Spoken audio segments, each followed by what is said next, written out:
paperwork messed it up. No. And no, just in the purchase. Messed up the paperwork, so I had to wait till today. Yeah. Yeah, I'm just looking there. No, we got 3 cameras. All right, you ready? Let's roll. We should have been on already. What? What's up, Shane? We replaced those first week. Oh, you did? Oh, okay. I'm ready.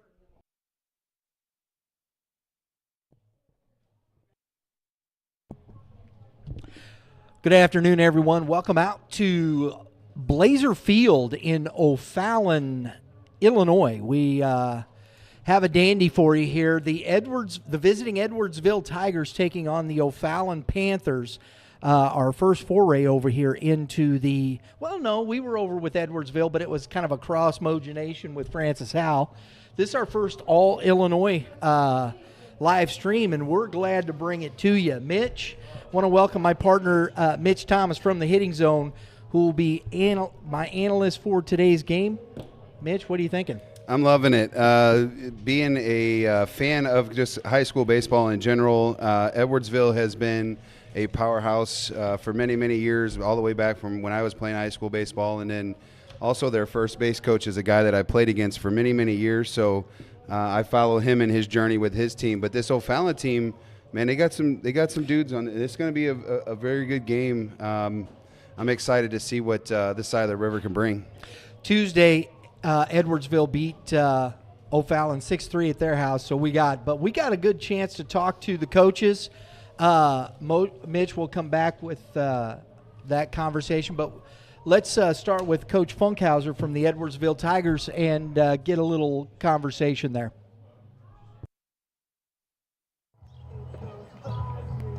Folks, we're here with Tim Funkhauser, head coach, Edwardsville Tigers. Coach, thanks for joining us. Good to see you. Sure thing, absolutely. Great to see you as well, yeah. Your team's off to, maybe a little slower start. You had travel and whatnot. How's it been early in the season? Well, the schedule maker has made it tough on us, which is me. So, we knew going into this year that we were going to have a lot of experience, especially on the offensive side, and that we wanted to challenge against good arms and good teams, and that's what we've had. So, I think we've showed a continual growth. In the games that we've lost, we've had a lot of runners on base that we just didn't push across, or made a key play here and there, and overall we've pitched really well. So I'm really pleased with what we're at. I don't get caught up in the record as much. Right. It's just about getting better each day, and it doesn't stop. I mean, we had Ofallon Tuesday after coming back, and then got them again today, and then number 1 in the state and nationally ranked Francis Howell, and then next week we face Sacred Heart Griffin and travel to number 1 in Indiana, Carmel, and then continue from there. So we'll just have to continue to get better and see what we're made of. Are you going to their house, or they coming to you? We're going to Carmel. We're taking a 3-hour and 45-minute bus ride and drive back the next day. But Ty Neal is a friend of mine, and he was at Indiana when Kyle Schwarber was there and everything, and was head coach at Cincinnati, and we stayed in contact when he got the job last year. Just couldn't make it work, and this year it was something we wanted to do. So it'll be a good experience for our boys, and hopefully we'll be good enough for the challenge. There you go. You got Joe Shiroto going on the mound today. What do you expect from him? He's been really good for us. He's only thrown twice as many games we played. Just the way that the way that our schedule worked out, he threw our opener against Brother Rice, and then just the way we had games stacked, and the following week we decided to give him a little more rest, and then from that standpoint he threw down in Alabama against a good Houston team out of Memphis area, and really competed well, and gave us a chance at the end to come back and win. So we've been real pleased with him on the bump. Very good. Well, we're looking forward to seeing you again today. Thank you very much for taking some time. Sure thing. Absolutely. Great to see you as well. Tim Funkhauser, folks. Thank you.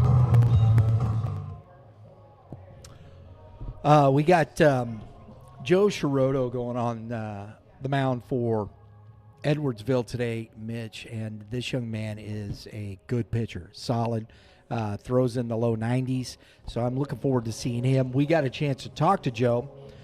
We did a player spotlight with him, and we're going to have that stuff out. We talked to him over at the PBR when we did the opening for the sports barn over there. It was a lot of fun. We talked with Joe. He plays for GBA in the summertime, so I'm looking forward to that. But on the other side, we got the Ofallon Panthers, and I appreciate Coach Joe Bauer welcoming us out here for the ball game. So let's catch up with Coach Bauer. Folks, we're here with Coach Joe Bauer from Ofallon Township, the Panthers, right? Correct, yep. Coach, we appreciate you allowing us to come out. No, and, I really appreciate you guys being here. I know it's less than ideal with the weather, but again. Hey, you got a booth up there, so we're okay. You guys stay warm today, that's for sure. That's all right. But a middling start for you so far? Yeah, kind of scuffling. I mean, just we're close, but we just kind of find a way to kind of kick some games away early. Yeah. Schedule was really, really difficult early. Playing a lot of young kids. Pitching hasn't been real sharp, but I mean they're going to be. We're senior heavy on the mound, so yeah. I mean I think we'll be okay when the weather warms up, and it's tough catching Edwardsville early and right after Alabama, but like I said, there's nothing we can do about it. That's the way it goes. Correct. You've got Connor Blue going today. Correct. What are you expecting from him? He's one of our top 3 arms. There's a reason he's going to Cincinnati. We expect him to fill it up, keep us in the game, and like I said, give us a chance late. And that's I'm sure they're saying the same thing about Joe today. So like I said, they all play together in the summer, so it's competitive environment between both of us. It always has been, and like I said, I expect this one to be another good one. Very good. That friendly competition, right? Yeah, it's not dogs and cats. I mean, like I said, we do get along pretty well. Well, it's two cats. Yeah, there's still a power trip between us, but yeah, it's a competitive rivalry, and like I said, we look forward to it every year. And like I said, it's Coach trying to get your thunder right there. Yeah, that's typical Tim. He's just trying to get in the shot. That's all. At least he's warm today. Hey, give me the slim no! Now. He's photobombing the interview. That's fine with me. Oh, you're in the interview? He's we'll fine. get you in a second, Coach. On him. Coach, your offense been pretty good up and down. What are you expecting from those guys today? Yeah, we like I said, Joe's going to be a handful. I'm assuming it's Joe. But yeah, if you would have asked me, we're kind of around 500 right now. Is it going to be our offense or our pitching? I would have told you our offense was going to be a little bit behind, just because we're young, or we have some seniors that don't have a whole lot of varsity experience. But they've competed pretty well, and we're still kind of finding our way with the right lineup and when to play certain guys. But yeah, it's like I said, they've given us a chance with the runs we're scoring. We should win. And that's why I'm kind of quietly confident that we'll be okay come May. It's taking us a little bit longer than usual to get there. Well, we're excited to be here. This is only the second time we've been over in Illinois to live stream a game, and we appreciate you guys allowing us to come out. It's a great area for baseball. Get over here more often. There's a lot of quality teams. We will. Folks, head coach Joe Bauer. Good luck, Coach. Thanks. Appreciate it. I need folks, appreciate the coaches taking the time to talk with us. We got the umpires out there doing the ground rules. We're getting ready to roll. Mitch, your keys for the game today, what are you looking for? Pitching. Yeah, We got Cincinnati versus Alabama. That's what's on the bump today. So, that's going to be a good That's what's indication. called a dandy. I'm expecting it. Yeah. I tell you what, I was most impressed with the warm-ups. Walking up here, watching both teams do their warm-ups, it looked pretty good. Yeah, absolutely. Let's take a real quick look at the lineups here today. First for the visiting Edwardsville Tigers. Leading off is number 2, Colton Wright, playing left field. On the bump, the aforementioned, I believe he's the Alabama, right? Joe Shiroto. Yep. Joseph. Yeah. Joe, yeah. Number 27, he'll be on the mound. And for the number 3 hole, number 8, Lucas Krebs, playing shortstop. And behind the plate is Lucas Hubner, number 30.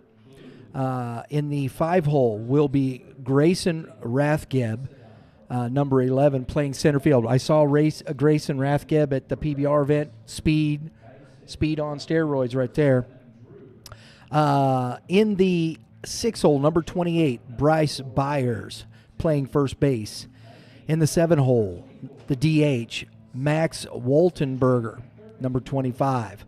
And in right field, Peyton Lavasser is being DH'd but he's playing right field today.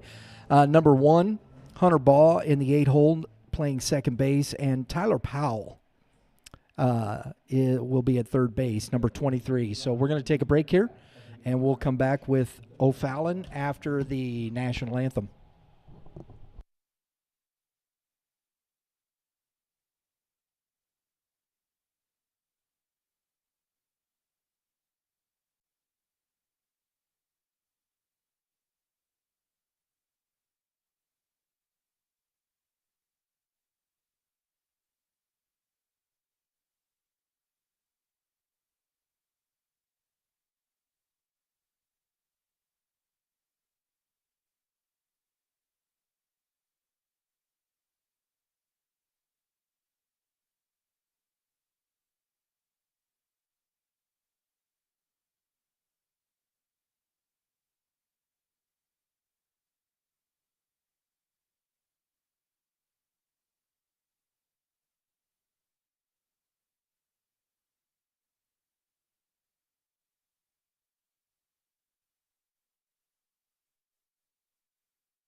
All right, for the home Ofallon Panthers, leading off will be number 3, playing second base, Dane Rasky. In the 2 hole, number 2, playing center field, Camden Cox. In the 3 hole, number 23, the DH, Connor Blue. And the 4 hole, number 30, Ian Maxedon, playing first base. In the 5 hole, Anthony Perez playing, number 16, Anthony Perez playing left field. In the 6 hole, Drew Vanderheiden in right field, number 7. In the 7 hole, number 4, Grant Tebby playing shortstop.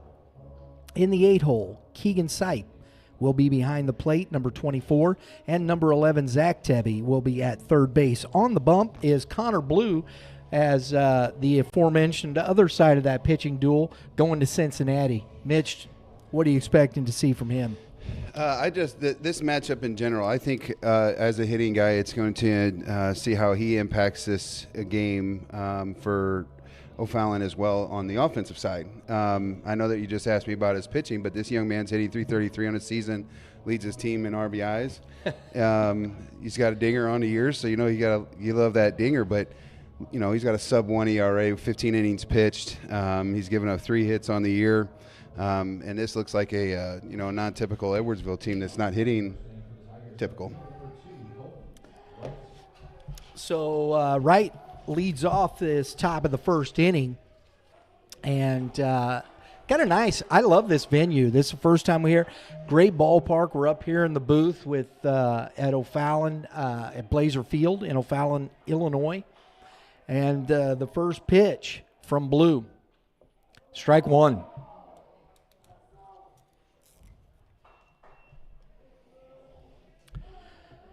Love that first pitch strike. Sets the tone, baby. You got to win 2 of 3. Swing and a miss, strike 2. 0-2 now. Get that off speed working right away. I know, that just fell off the table. It's like, where'd the baseball go? Ooh. Good fastball right at. Oh, my goodness. You just asked me where that baseball went. That was almost by you, Louisiana. Yeah. So that's what makes good pitchers tough. You throw that off speed like that, and then you come back And that fastball it's even it looks even faster.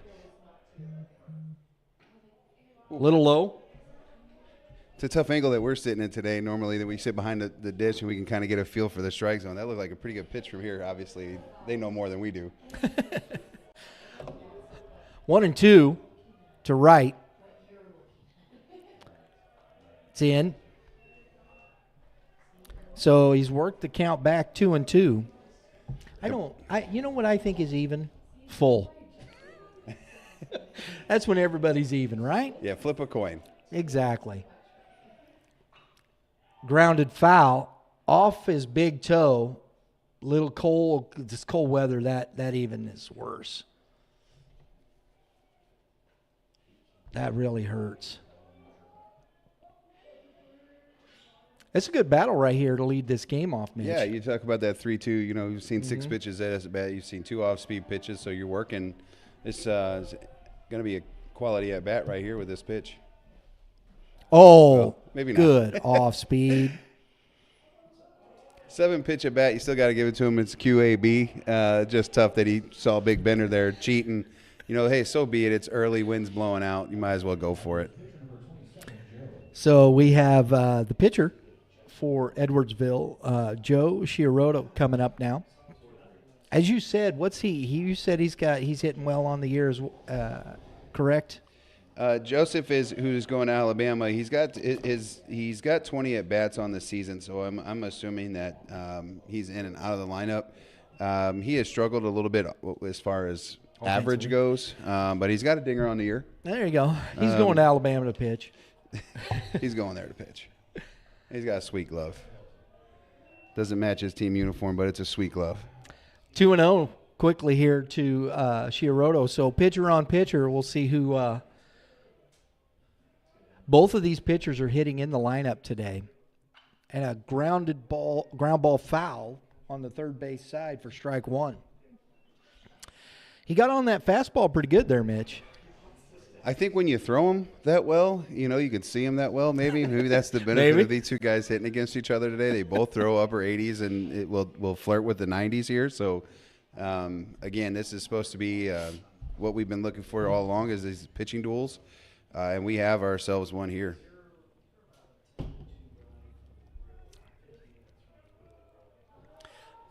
I think we would have saw, if we could have stayed out, Alex Young, Carter Cox, that was a good matchup.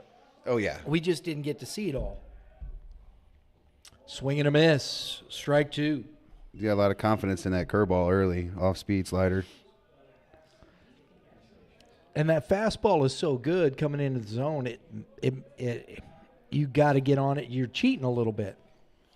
Makes that curveball even work better. Another one in the dirt. 3-2 now to G.A.C.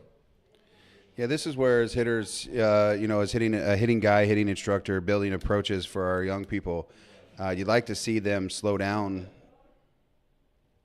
the velocity, maybe getting rid of the leg kick. You're not striding out as far, so that you give yourself that little bit of, a little bit more time to make adjustments and see adjustments. 3-2. Good battle here. Oh, another swing and a miss. 2 Ks now in the inning. And the thing about it is these have been long at bats with a lot of pitches, ending in Ks. So we'll see how that works out as we move through the game. Yeah, the first at bat 7. I think this one was 6 right here, 6 or 7. So he's at 14 pitches and 2 hitters, and both of them gone deep. That's only going to help your team. You've only showcased fastball slider, which is good. And a good fastball for strike 1. This is Lucas Krebs, the shortstop, hitting in the 3-hole. What is he on the year, Mitch? 1-1. Lucas, who is a 2025, is hitting 368 coming into today with 19 at-bats, 4 RBIs on the young season. And that ball is hit into center field and going to drop in front of the center fielder for a 2-out single.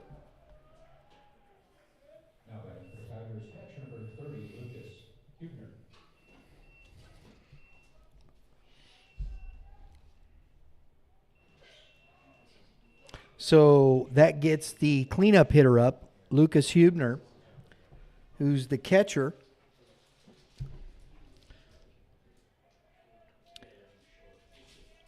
Time to swing for the fences here, Mitch. Might as well. You got, runner at first base over there. If he gets a second, you may change the game plan, but you got to hit a double to score him here. Lucas, a 2024 graduate going to Swick. On the young season, he's hitting 222, so, numbers, maybe a little unfair.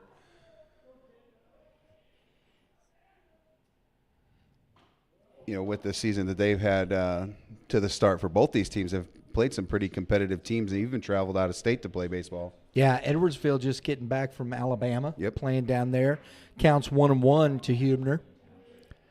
I mean, that's a tough trip right there. It was funny in the interview when we talked to Coach Funkhauser. They're already 2 weeks away from their postseason in Alabama. Oh, wow. That's what I said. Oh, wow. Runner going. A swing and a miss and a throw down, and it's offline, and we have a stolen base over there by Krebs. 1-2 the count as Hubner swung through that fastball up in the zone.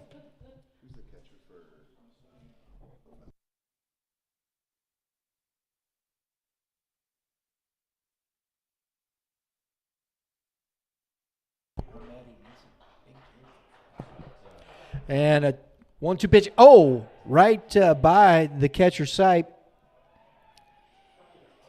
Got away from him a little bit there. And, Mitch and I were just talking about this, and I want to mention this. This catcher here, Keegan Sipe, is a freshman. That's pretty impressive. And especially handling a pitcher of this caliber, Mitch. Oh, yeah. I noticed that when we were doing a little analysis pregame, this young man, as a freshman, trying to catch his big arm. And a swing and a miss for strike 3. And that ends the inning, and Strands are running at third base. We're going to the bottom of the first inning with no score. What better feeling than watching your son or daughter pitch their best game, catch the game-winning out, or crush a stand-up double? That comes with talent and long hours of hard work that got them there. That's exactly where Legacy Performance Academy comes in, matching the hours of work, drive, and dedication to help your athlete build a legacy that lasts. If you want to contact Legacy Performance Academy, call 636-579-7346, located at 633 Goddard Avenue in Chesterfield, Missouri. In that wild pitch is, I always pick on the little bitty things in the game, which I loved both these, obviously, two great coach teams, or well-coached teams, I should say. And that ball that got by and that runner advanced to third base, he kind of looked in to see if he needed to, run through the bag, slide, whatever. Something I noticed on the O'Fallon side is the first baseman had actually was covering or being back up to the pitcher in case of an errant throw. You like to see that that kind of small part of the game IQ for both teams here. I will tell you this much: don't blink when you're up there hitting. Both these young men got some good velo, and I think we're going to see a lot of strikeouts today. Well, I think that's a pretty good prediction, Mitch. I mean, I'm watching both of these guys throw, and I'm like, I took a blink, and I was like, oh, it's already back to the pitcher as he's let go of the baseball. Dane Araski now leading off here for the home team, Panthers. Shirota on the mound, ready. And a swing and a drive into center. And that's going to get down, one hop the wall. And he's coming around for a leadoff triple. That's the way you get that going, Mitch. Wow. Rasky crushed that fastball. Got up in the wind, carried a little bit for him, didn't it? Yeah, what's your favorite indoor soccer team? Is it the old ambush? That's what we have there. First pitch, man, go right after it. There must be a reason why he's hitting close to 400 on a year. He's got 15 hits on the season and leads this O'Fallon team. So Camden Cox now with an RBI opportunity. Ball one. So first pitch of this inning is a big one for Ofallon. Leadoff triple. Cox just needs to get something to the right side. You know, we talked about it's these things that you notice up here that you're not on the field coaching. It's very different. So I'm up here watching, and most of the time we've seen early in games where runner at third base, you have infield in. Edwardsville's playing back. So I think it's up to, obviously, each and every different coaching staff's a little bit different. But Edwardsville's saying, hey, I think we can scratch a run later on in this game. 2-1 to Cox, and that's it. This might be a 2-1 ball game, right, Mitch? Could be. A strike on the inner half. Cox was kind of like, I don't know about that, but hey, 2-2 to Cox. Lights are coming on. Dang, there's lights on this ball field too, Mitch. And that ball is popped foul back out of play. They're doing it right over here. That's for sure. We played here in the fall for high school baseball through like Play 9 or Up and Coming or something of that nature. We were over here playing. And we had spent all day over here. It was nice. And a ground ball to the second baseman. And a great RBI ground out to get Ofallon on the board and in the lead here in this bottom of the first inning. Yeah, here in the dugout, they're excited for, the old 4-3 put out there. And it's you got to like that, man. You got to let the excitement on a ground out, doing his job, hitting his right side. Hey, you Great love piece those, of baseball. You got to love those productive outs, Mitch. They go a long way. We got Connor Blue now. The pitcher takes strike one.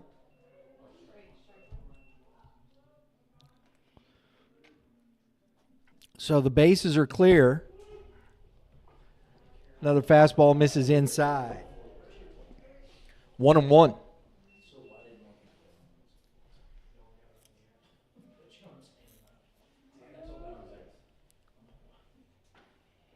At the knees. 1-2 to Blue. Shiroto likes to work fast.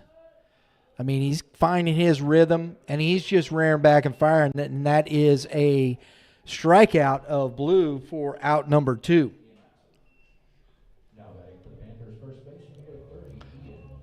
When wind's blowing out, and that baseball that got up in the air for that leadoff triple. Ian Maxedon now for Ofallon. Maybe that ball got up there, which he had a beat on it, but it kept going. And that ball is popped up on the infield. Will it get out of play? Out of play. We can't see we that can't side. see that one. We're kind of blocked. We're going to have Lauren holler at us when she, when she sees something over there.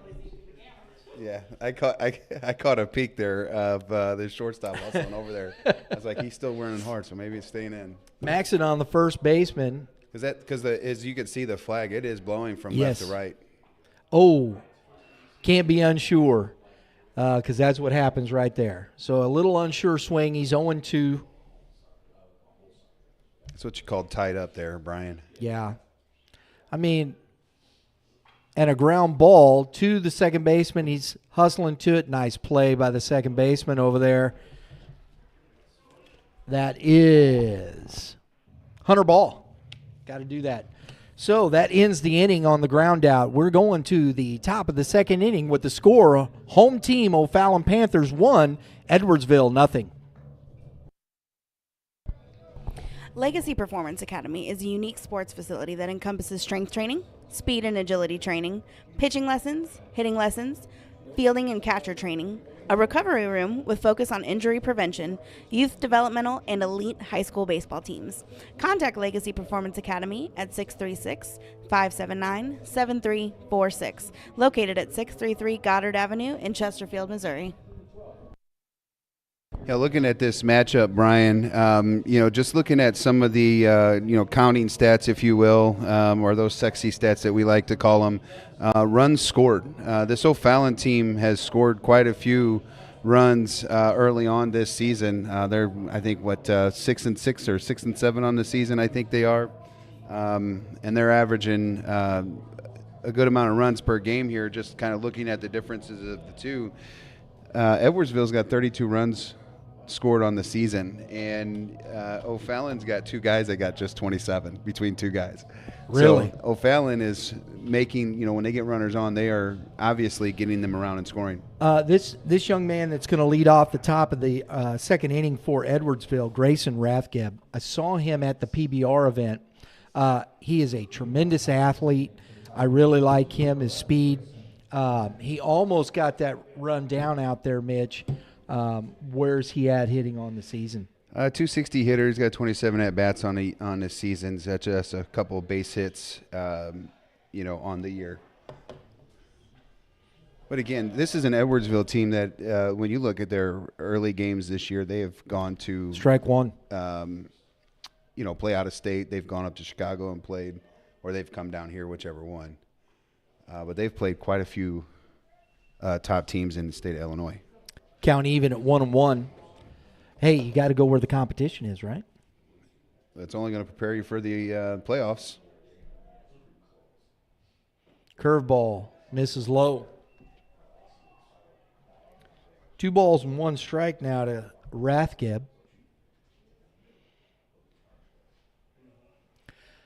Where we saw Shiroto stick with his fastball early, we seen Blue mixing that curveball in, mixing his off-speed in much more early in this game.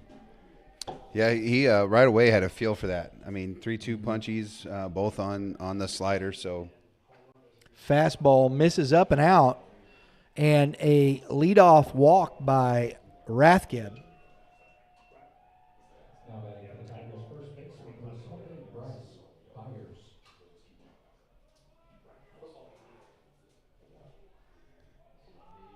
See what kind of game that Edwardsville has here. See if they can try to tie it this inning. Well, you went for it. Ooh. We have Bryce Byers, the first baseman, taking a big hack there, Mitch. Yeah, Bryce, again, this is an Edwardsville team. He's a senior. I believe he's still uncommitted. He's got a homer on the year, the 1 RBI. He's struggling a little bit as far as some of your average numbers go. But with that swing right there, you can see that he's trying to hit the spot over there. That ball almost got away from the first baseman, Maxidon. Good catch over there, because that was almost by him. He's going to run. The 0-1 pitch fakes the stolen base, and we got a 1-1 count. Yeah, I'm wondering if somebody hits the Dairy Queen from here, which is a poke. Do you get a free, like a free Sunday Blizzard dip cone? Yeah, baby. I'm all for that. That's good advertising. That's got to be 500 feet. Or if you hit the Tropical Nails and Spa, Mom gets her nails done. I'm sure that these ball players need some pedicures. So Yeah, maybe. I don't see Domino's. Oh, yeah, we can't see it. So that's a 2-1 count. Now we're getting off into food, Mitch. I'm hungry. It was a long ride over here. And that ball is popped in the air wind's gonna blow into it back. shallow right field. That would be left field, sir. Excuse me, left field. Yes, I knew that. I do that too much. And it's caught for out number 1. You're backwards.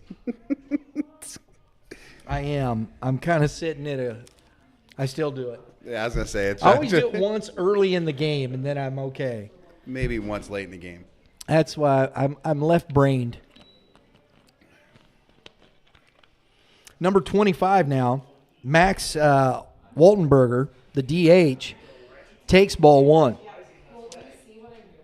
2025 for Edwardsville.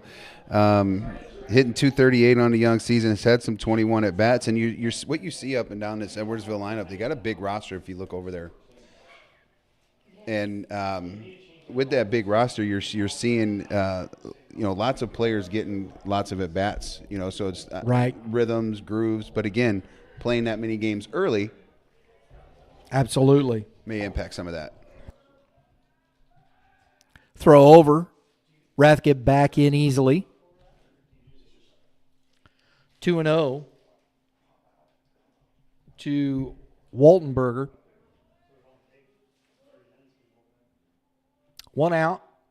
Good fastball. Outer half. Strike one. You know, he faked that steal earlier. I think he had a good jump and good read Right. on it. I'm shocked that he hasn't tried to go here and try to put himself in scoring position, try to tie a ball game. He's getting a big lead over there, Mitch. That's a big lead. That's a go lead.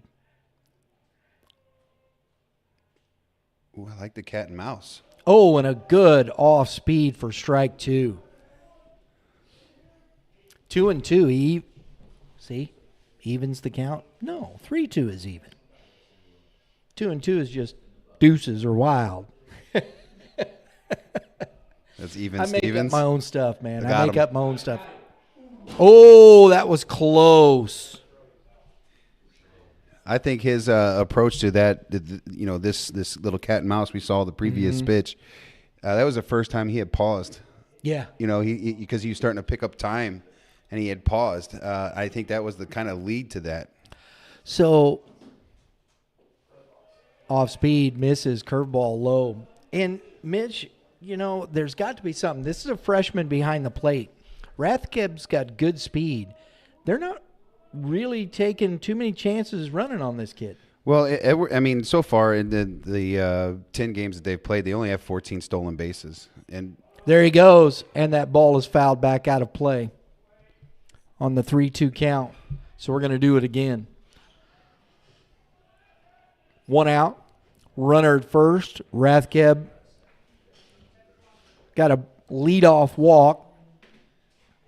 Byers flied out to left field, and we've got a 3-2 count to Waltenberger, who takes strike three, watches that fastball paint the corner. Blue, wide up pitch. hey, Brian, can I help you? Yes. You were supposed to say nope, just looking. You said you were left brain, so I figured that you'd get that one. Thank you. Hey, nice job over there by Maxon on getting up and making sure that ball doesn't get by him. So 2 outs now. Blue trying to pitch around that leadoff walk. Number 1, Going. Hunter Baugh takes strike one. That one, I'm going back to that little cat and mouse earlier in this, a few last batter. It's got him jumpy over there. Yeah. He's not sure. And it's just that one little hesitation. And he's back in. See what he's doing there? Yeah. There's a walking lead. Yes. He was going to go. Little He's gonna different. try to walk into that one. Little different. I love this kind of stuff. From both sides, both pitcher and the base runner. Absolutely. There, see the walking lead? There That's he a tiny goes. thing. And it's a strike, and the throw is offline. And Rathgeb has a stolen base. So 2 outs. That's how I stole bases, Brian. Most of the time they weren't holding me on, but I could just walk halfway there before they would even pay attention to me. And that whole thing right there, that's all timing. So That's getting stuck in a rhythm. Absolutely. Ball's down 0-2, and we got 2 stolen bases by Edwardsville in this game. And that ball is popped up into shallow right field. Second baseman under it, makes the catch. And again, we have a runner stranded at third base for the Tigers. We're going to the bottom of the second inning with the score 1-0 Panthers.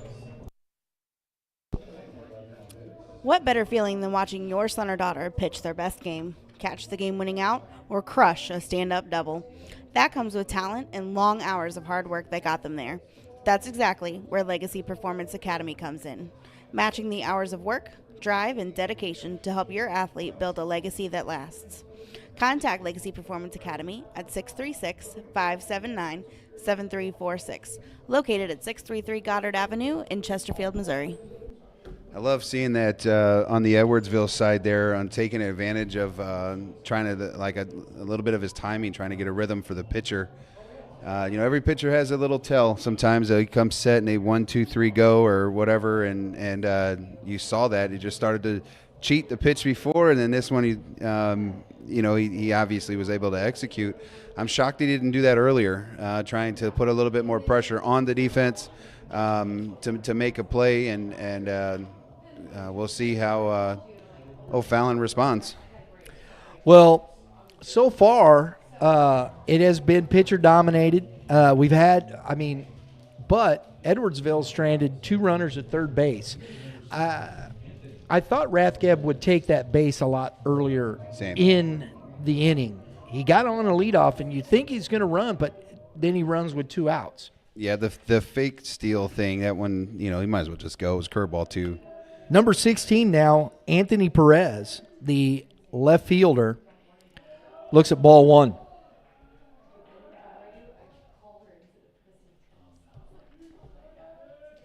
Perez hitting .294 on the year. Just to make sure that everybody's aware, Miami is up on the Cardinals 4-3. I don't really care. I know, but because we have all those people I'm just paying kidding. attention to our stream. It's 5-3. I know. And another fly ball into left field under it, and making the catch is Colton Wright, out number 1. I know, you're a Dodgers fan. No, I'm just teasing you. It's bro. now 5-3. I'm just teasing. Miami's up 5-3. It's keeping our folks that I'm sure that are watching on YouTube and watching on Bally's, I guess. So the first out, and number 7 now. Excuse me. Number 7 is Drew Vanderheyden, excuse me, the right fielder at the plate. Takes strike 1. It's another junior. Again, this Ofallon team's got several juniors on the team, and Drew is hitting .367 on a year. Ball 2. 2-1. It's that 5 doubles that I like.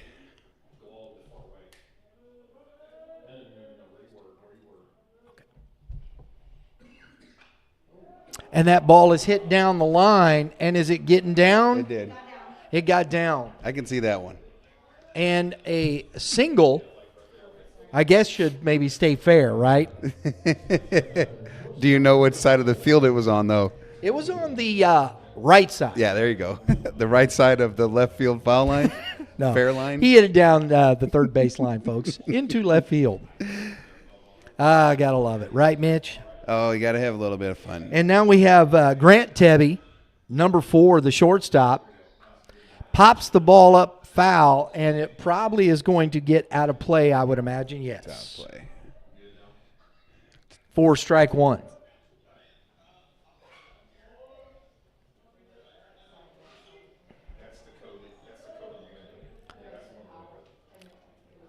So we got 1 out, 0-1 count, and the runner Vanderheyden on first, and strike 2. 0-2 now.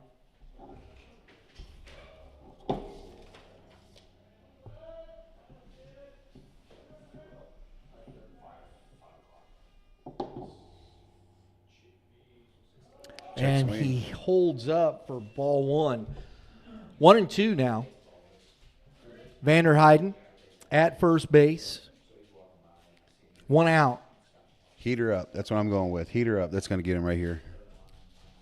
This young man at the plate he's at 194 early in the season. Oh, little chin music. Well, I got it up. 2-2. It was a heater up. And it's always tough early in the season, you guys. His on-base percentage is .326. That's something you talk about, Mitch. And, so he's getting on base. And he takes a ball low. 3-2 now. It's one of those at-bats like you see a Luis Ariz or like just speaking of Cardinals, these guys that just can work at bats. They don't have problems hitting with 2 strikes. That's a ton of confidence there in your skill set as a hitter. Oh, just got a little bit of it. Oh, no, he missed. Okay, I thought it was a foul tip, but the catcher just missed it. Catcher just missed it. Strike 3. And Tebby goes down swinging for out number 2. Keegan Sipe, now the catcher. Sipe on the year, hitting .269 to .387 on base with slugging .346. He's got a couple doubles and a triple, this young man. So he's got some speed as a catcher. Takes strike 1. I think that triple was for Jack, not for Keegan. Did I miss it? You did. I did. I went up 1. But he does have 2 doubles on the season. It's going to be I would like to follow this player, from obviously doing a lot of games on the Missouri side. This dude's huge. 0-2. Looks like a junior out there, not a freshman. He doesn't have that baby face. That ball is up in the zone, 1-2.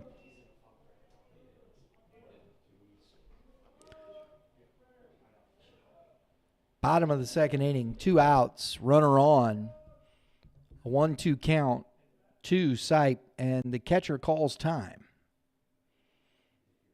Got to readjust the old call here.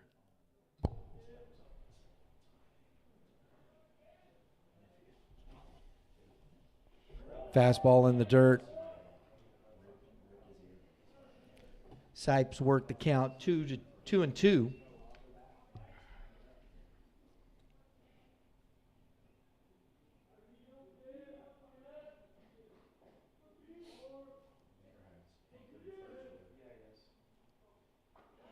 And that ball is up and out. 3-2 now. It's a pretty solid at Sipe bat. putting together an at bat here. Yeah, no nerves. I mean, he's not scared. It's, down 0-2. I like this. Right-handed catcher, left-handed bat. That plays. Runner goes and fouled straight back. Stays in there with that. We're going to do it again. 3-2, 2 outs.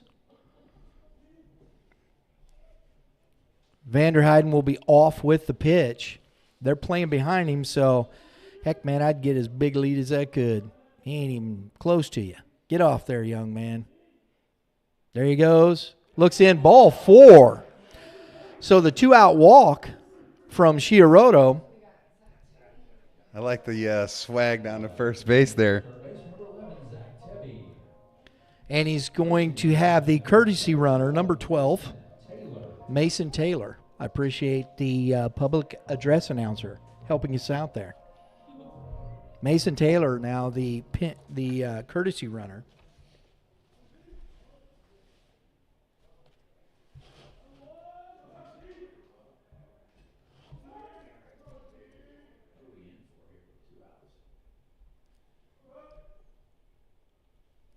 Ooh, right over his melon. Number 9 hitter Zach Tebby playing third base takes ball 1. I think he was just trying to survive that. Duck and cover. Duck and cover, buddy.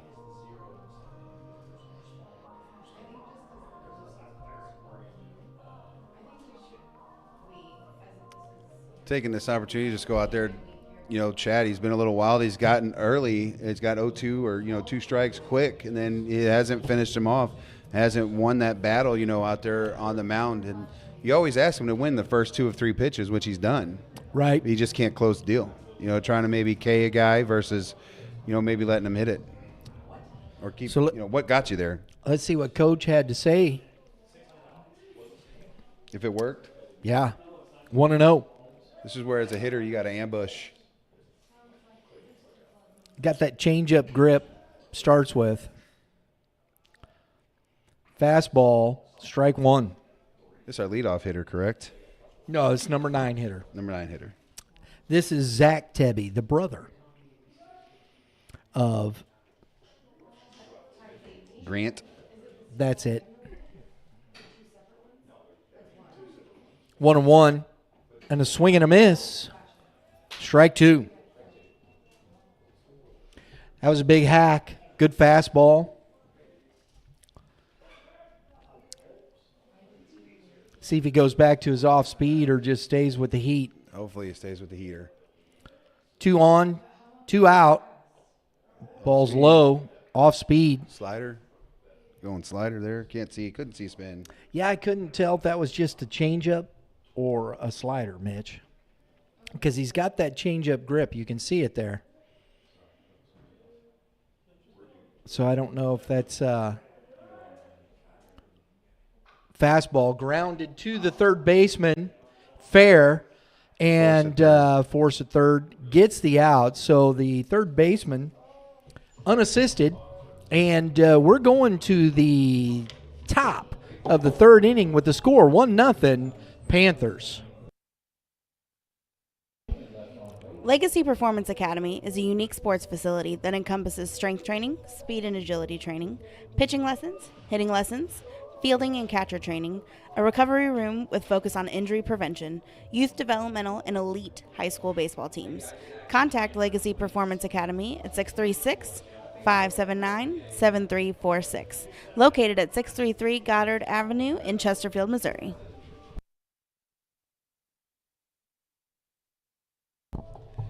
Just to get a few scores going around the G.A.C. that you had for makeup today, Francis Howell is leading Timberland 3-1, and Fort Zumwalt West is tied with Troy 2-2. They were in the bottom of the second last time I checked, and the Howell Timberland game was 3-1 in the top of 3. So Timberland beat Howell yesterday. Fort Zumwalt West was able to walk off Troy 2 days ago, not yesterday, 2 days ago, so I apologize there. But just wanted to update you with some scores going around for games that are going on right now in the St. Louis side. Yeah, because the G.A.C., there's a lot of rainouts after, that. So those are things that are difficult. Yeah, weather. Right. It was 40 degrees yesterday. I know, man. Took the it's day just off. Cold. So number 23, Tyler Powell, the third baseman, who just made the final out for Edwardsville in that last inning. Here he does. Swing and a miss, strike one. Go. You think you're going to get something, maybe, get something done here, big, right? Well, I mean, you're going to have to soon, right? You're going to have to try to get him out of the game somehow. So, first pitch swinging, it's kind of tough. Strike two. But if you're going to get it, go for it. And if you're going to take a big boy hack, take it. Love it. Powell takes a ball. Powell's hitting 286 on the season. 5 total bases. He's got an RBI, but 7 ABs is it right at this point, Mitch. Yeah, we saw this early. It's if you look up and down, and it's fouled back out of play. You look up and down Edwardsville's lineup. They have guys that are getting regular at bats up and down. Mm-hmm. It's not just 9 guys or 10 or 8, and then they fill in here and there based on who's pitching and whatnot. But it is, they're getting their opportunities. Time called by Powell. 1-2 is the count. Which when you have a big school like Edwardsville, you can do that. I mean, look at that. I mean, they got 40 guys in there. It looks like a football team. And a swing and a miss, strike 3, and Powell goes down for strikeout number 5 on the day for Connor Blue. Since he's getting a good one. I counted that correctly, Mitch. Was that a guess? I kind of looked an down and educated scoured guess? it. I kind of scoured it, and I just wanted to make sure. So 5 Ks now for Blue. Ooh, and he did. He fouled that back. I think that maybe caught Blue in the chest, but that's why you wear a chest protector, right? So foul tipped on the bunt attempt by the leadoff, Colton Wright. Back to the top of the order here for Edwardsville, and that ball's in the dirt, in the turf. I've had the opportunity. 1-1. I've had the opportunity a long time to coach in the softball world, and believe it or not, I've seen several umpires not have chest protectors on. Is that right? Yep. Wow, that's dangerous. And ball foul down the third base line. Blue now ahead 1-2 to the leadoff hitter Wright, who struck out his first at bat.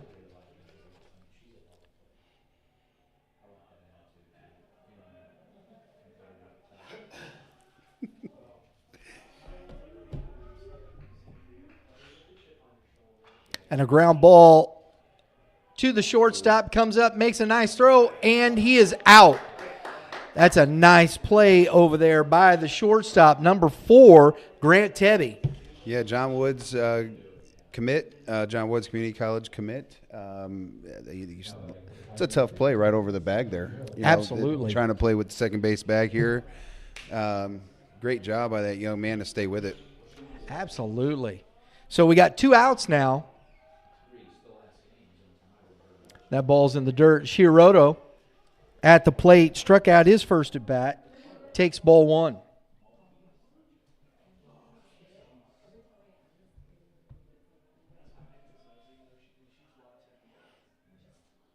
Ground ball to Tebby. Nice big turf hop. Out number 2. Yeah, I love those Sunday hops. Oh, excuse me. It was the 3rd out. My fault. We're going to the bottom of the 3rd inning with the score 1-0. What better feeling than watching your son or daughter pitch their best game? Catch the game-winning out or crush a stand-up double. This comes with talent and long hours of hard work that got them there. That's exactly where Legacy Performance Academy comes in, matching the hours of work, drive, and dedication to help your athlete build a legacy that lasts. Contact Legacy Performance Academy at 636-579-7346, located at 633 Goddard Avenue in Chesterfield, Missouri. 2 outs. Finish the inning over there by your shortstop, Grant Tibby. And something that we figured out, we got 2 sets of identical twins on this team, and Grant Tibby and Zach Tibby, and then Michael and David Barker.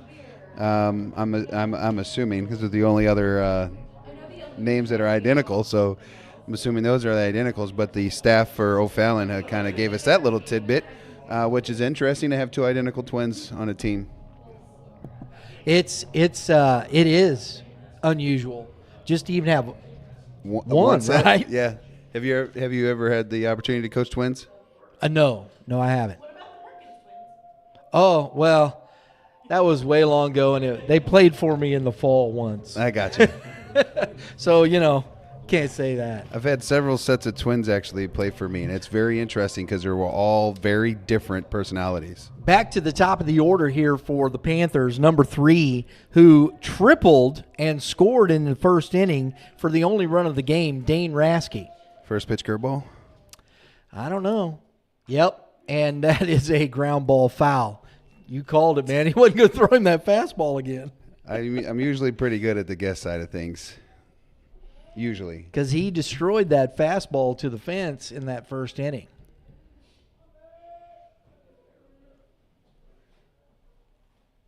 Whew. Get him off my plate. I like those pitches. I'd like to see a 1-1. heater there. Nothing wrong with those pitches. Yeah, I'd like to see a heater. Here we go. Here it comes. Yep. Popped it foul. But you know what, Mitch? Those 2 off speed kind of slowed him down a little bit, and he just missed that fastball. This kid's hitting over 400. So I'm wrong? Is that what you're saying? When hitters hit, yeah. I mean, that kind of stuff, it's... Oh, just missed in. I think that might have been the first time he showcased a little changeup. 2-2 now. 2 Rasky with an H.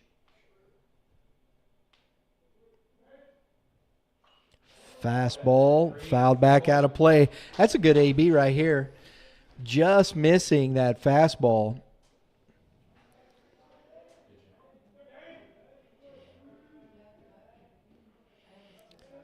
You can tell when you see a player who's used to gas, right? Oh, got him out front, and over to it is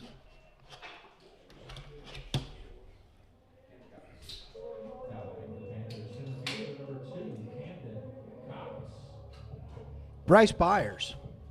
I didn't have the list there, so I couldn't help you I there. know. Sorry, Brian. You have to forgive us a little bit. We're not used to some of these players, so I have to try and get names because I don't want to, So that's the first out. Pop foul by Raskin. It's popped up again, shallow left field. That's what we call a major league That's fly called ball right there. field. I did that on purpose. I was just going to see if you did I that. just ignored you. I was looking at I was hoping that the wind would pick up and hit Dairy Queen so that everybody in the park would get a free dip cone or something.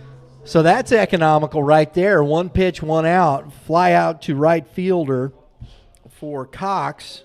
Connor Blue, the pitcher now, up to bat. Fastball, shot into center. Rathgeb on it, over and makes the catch. For the quickest inning we've seen from Chiaroto so far. We're going to the top of the 4th inning with the score 1-0 Panthers. Legacy Performance Academy is a unique sports facility that encompasses strength training, speed and agility training, fielding and catcher training, pitching lessons, hitting lessons, a recovery room with focus on injury prevention, youth developmental, and elite high school baseball teams. Call Legacy Performance Academy at 636-579-7346, located at 633 Goddard Avenue in Chesterfield, Missouri. I would be lying if I wasn't invested in that at bat there that we just had with the with Rasky and this young man on the bump. He ambushed that first pitch in the first inning and drove it to right center field gap. And then this at bat, I was like, oh man, this is fun. You got a hitter that's not afraid of the guy that's on the mound and is geared up for it. And I thought the one thing he could do is if he could just flip that curveball back up there with a different change of speed, he might be able to get him out front, and he did. And you like to see that because that's an IQ thing. That's pitcher-catcher relationship. That's understanding who you're hitting against. I was really invested there because I didn't think he was going to get him out unless he tried to throw like a 12-6 versus a slider or a slurve, something, whatever. But it had to be significantly slower, and he did, and he flipped it and was able to get him out front. He got him off balance. And, the only way you're going to get a good hitter out, you have to get him off balance. Yeah, and that's one he didn't show yet. He didn't show a slow curve, or slower. Right. It was a little bit slower. At least that's what I felt. So leading off in this top of the 4th inning for the Tigers is Lucas Krebs, who singled and stole a base but was stranded at third base in the first inning. In the first. So they've left 2 runners on here today, Mitch. And that ball is up and in. There hasn't been a lot of them. They've left 2, and that's it. That's all they've gotten on. Either team, right? Yeah. And the last few games that we've done so far this year, the base on balls has been an issue for teams. Not tonight. Strike at the knees. This is because Blue's given up. He walked Rathgeb and gave up a single, and that's it. And we have 5 Ks, and that ball is foul out of play. So he's been pretty good on the mound. He's been everything advertised. This pitching matchup has been as advertised. Yeah, and hats off to the leadoff hitter for Ofallon to come out there and jump on that first pitch heater. Absolutely. Other than that, they haven't had a player past second base. That ball's low. 2-2. Other than that leadoff triple. Absolutely, bud. And he could run. I like watching guys that can run. You know that. I can't, so. That's why you hit him over the fence, right? Yep. Said it's a single or a homer. No, it's 3-2. I can get to second. If I hit the ball to the fence, I'm getting a second. All right. Last night. So no long singles, right? No, I'm not.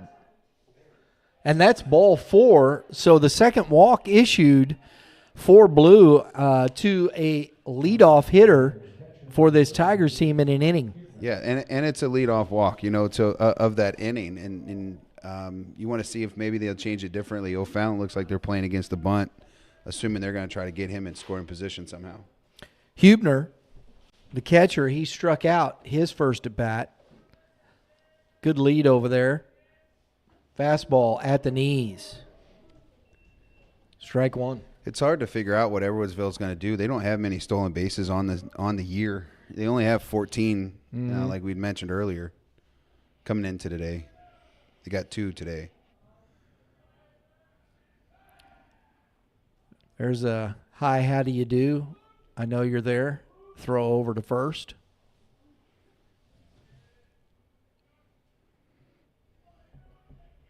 Another quick one. Just keeping him close. Help your young catcher. And he goes, and that ball's in, and a stolen base again for Edwardsville. That's 3 in this ball game for the Tigers. You hope that your second baseman kind of picks on that or your first baseman hits a good feel for that walking lead, and just tell him to step off. He doesn't have to throw over. Right. You have to stop them from that walking lead. So opportunity here, runner in scoring position, 1-1, and he holds off that ball, that curveball in the dirt. 2-1 now to Huebner. Big spot here. Big time. He's got 4 hits on his season. He doesn't have a lot on the season to show for much. I thought they were going to bunt. I thought that was the play here. Ball out. So it's a 3-1 count. It's the first real this is the first time I think we've seen Blue kind of look a little, got some tension in him. Big pitch. Fastball grounded past the shortstop. And Coach, he booted it. He booted it in left field.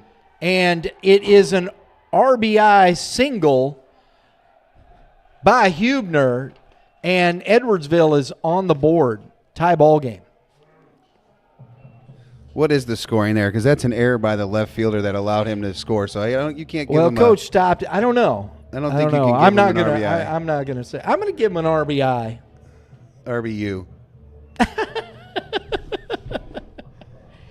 Hey, you know what? It's high school, baby. We're good. Yeah, I think he would. Officially, it's probably scored on an error because Coach had stopped him. We saw that, and then he boots it and put it. So, yeah, it's a single, and then the runner scores on the air. Yeah, official scoring, correct. But I'm not the official scorekeeper. I feel like that's a breakthrough. That's what our compatriot over here is saying. Yes, that's correct. I feel like that's a breakthrough in our relationship, Brian. Is it really? I think it might be the first time you've ever agreed with me. I'm still bitter over the player of the game from a couple weeks ago. Number 11, Grayson Rathgeb. That was a good pick, man. Come on, bro. Oh, good curveball. I mean, Rathgeb was backing out of the box.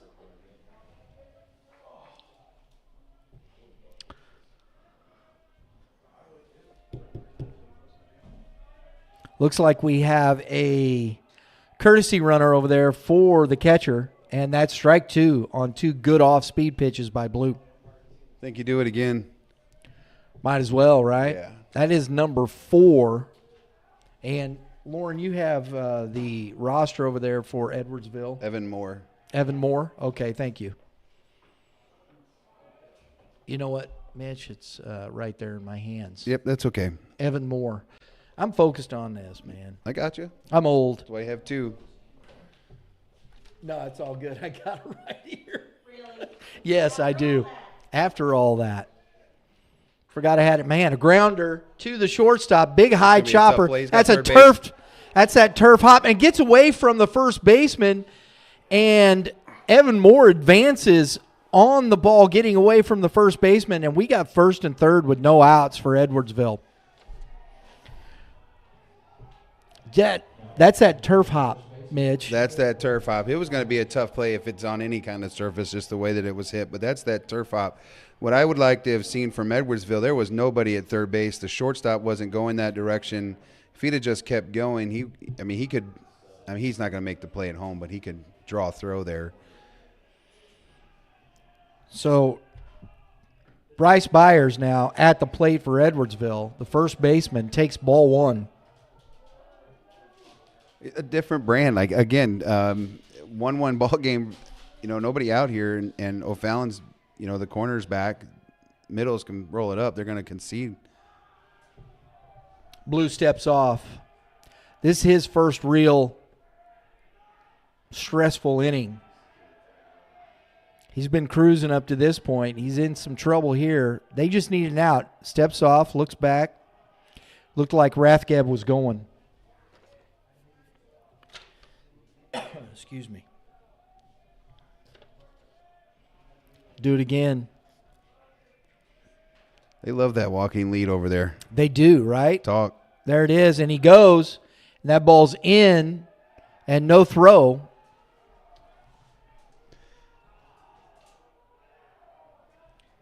So the best thing you got here is you have an open base.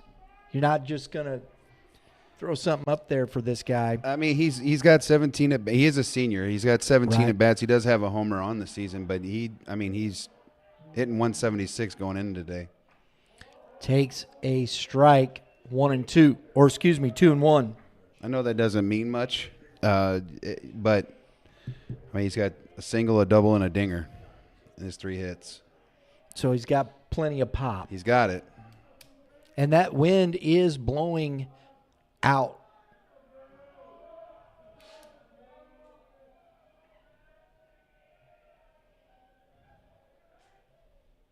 And that ball is smashed through the hole.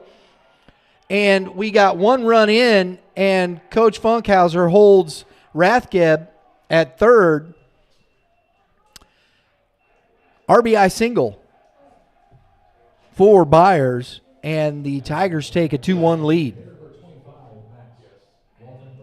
You can feel the energy change. That ball was hit hard through that hole. So we got first and third again. That's why you got to win pitches early. No outs. Number 25, Max Waltenberger coming to the plate now. You have runners in third now, and maybe you don't trust that off speed like you did before. Walton, no pitch, looks like. No pitch. Blue was way over out of the way there, so no pitch. Waltenberger struck out. Looks like we're going to have a courtesy runner. Yeah, or he's going to have to pinch run for him because this is the first baseman. So we got a pinch runner, number 17, Will Downs, the junior. Putting some speed on there. He wants that run, Mitch. Well, he does have a stolen base on here. Yeah.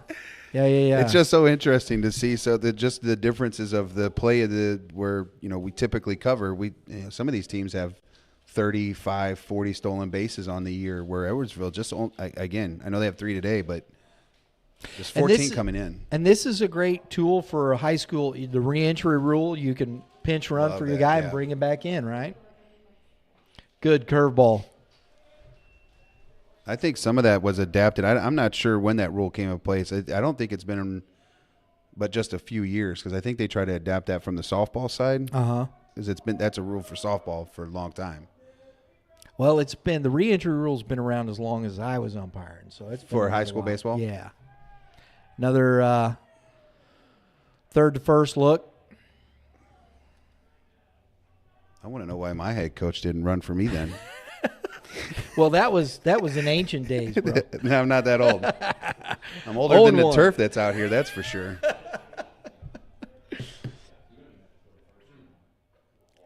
Up and in.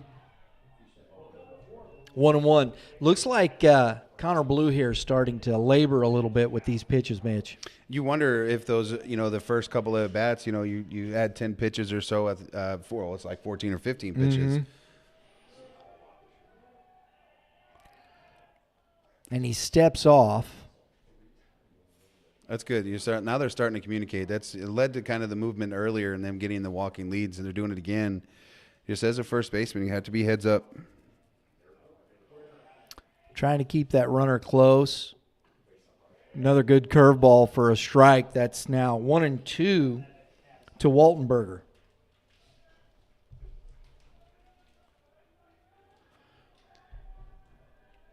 Big moment. You'd like to get a double play ball here. It's still there.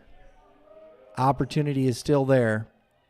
Runner doesn't go, and that ball's in the dirt, and he gets a jump on the ball in the dirt, and the pinch runner Downs gets to second base.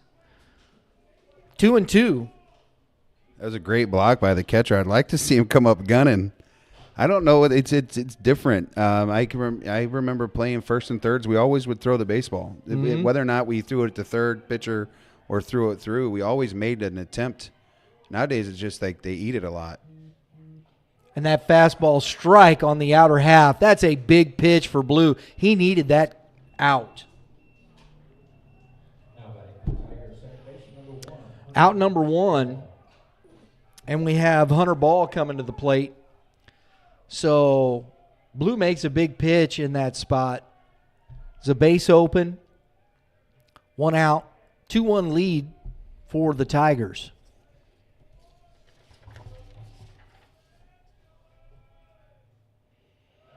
Another off speed in the dirt. They are laying off that pitch. They've made an adjustment internal, like whatever, the Edwardsville dugout, whoever the coaching staff, to let that pitch go. They haven't swung at that curveball this inning. They are trying to get after the heater. They are sitting on the fastball. Got the chopper going by there. Sounded good. Another good breaking pitch on the outer half for a strike. 1-1. He is. But again, they still let it go. Yeah. They're spitting on it. If he can continue to throw that on the outer half for a strike, fastball low. 2-1. We said it the other day about just being competitive with your pitches, and I don't think bouncing curveballs in front of the plate is competitive and changing eyesights and things like that. I don't think that works. Throwing that ball that's going to hit the back foot of the hitter, that's a competitive fastball popped up, and good effort by Maxidon, but that ball is out of play. Look at all that hair. I'm jealous. So jealous. I'm so jealous. Oh, 2-2 now. One out. I'm trying to grow it out, and I look like that tennis ball that has been like skipped off the concrete. It's got those little spots like smack between the ears. You know what I'm talking about, though, don't you? Yes, I do. Oh, just missed a little high. That was a tough pitch. Woo! That's a tough pitch to take right there. 3-2. I don't know if you noticed, Ofallon, when they got the 2 strikes, actually moved the infield in and yes, the they outfield. do. Yeah. Second and third, 1 out, 3-2. Oh. Well, if you're going to put him on, I guess that's one way. It wasn't just ball 4. Yeah, you got a really good infield here that can flip a double play pretty easy up the middle. You don't want to give in there. You know what I mean? You don't have to throw a cookie. Right. And I think that's what it was. So the young man on the mound just needs to have confidence. So if he's got that confidence in there to get him. We're going to have a pinch hitter here, Mitch. Let's see that number. See if we can see that number. I see Orange Bruce bolts. That's all I got, boss. Orange. What's the number there? Come on, baby. Give us a number. 15. Everybody's waiting. Bated breath. Chase Allwart, 2024 University of Indy. 364, Mitch. 455 slugging. He's in here for a reason.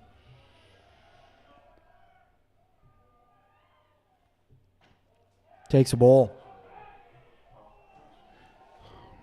Just 11 at bats on the year. You know, I'm sure he's got 16 plate appearances, 5 walks. Good eye.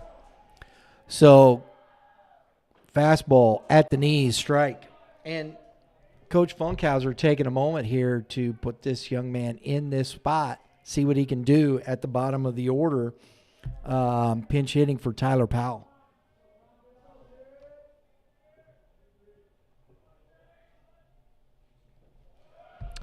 In the dirt. 2-1.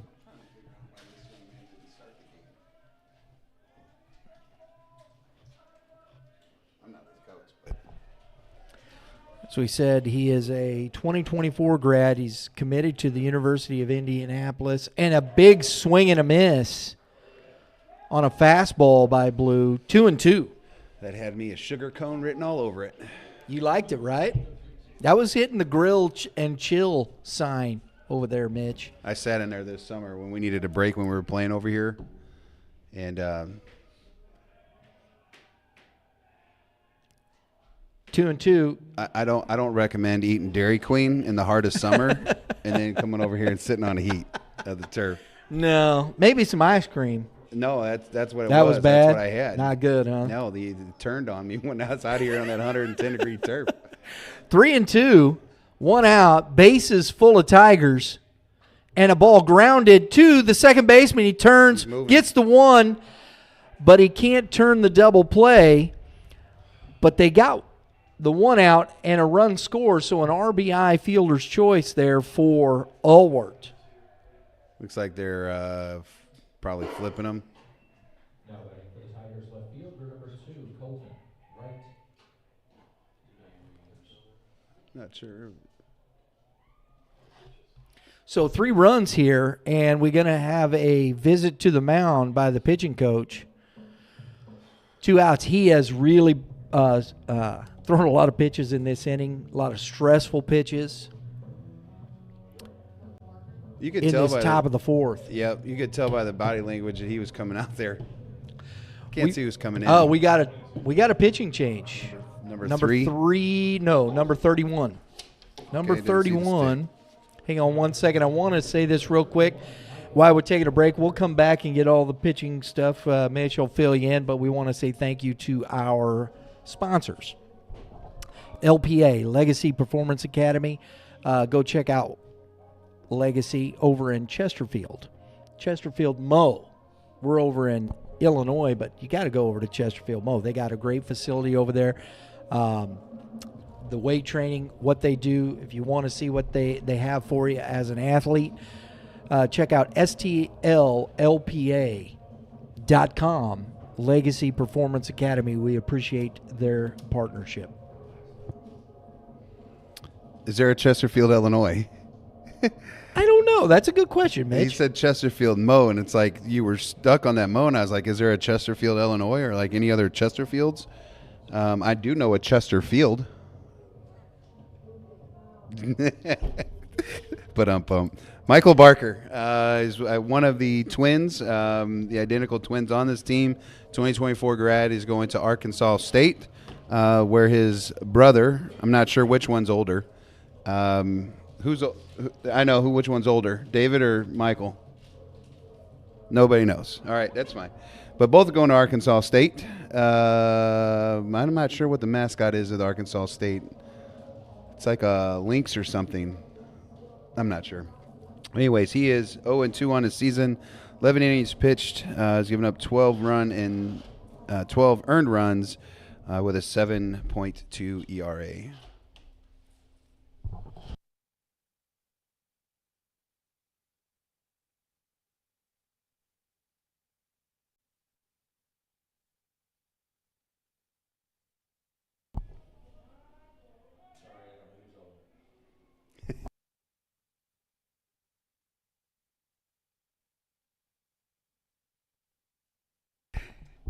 All right, so we have back to the top of the order here for the Tigers, Colton Wright, who has struck out and grounded out and turns to bunt and takes a ball.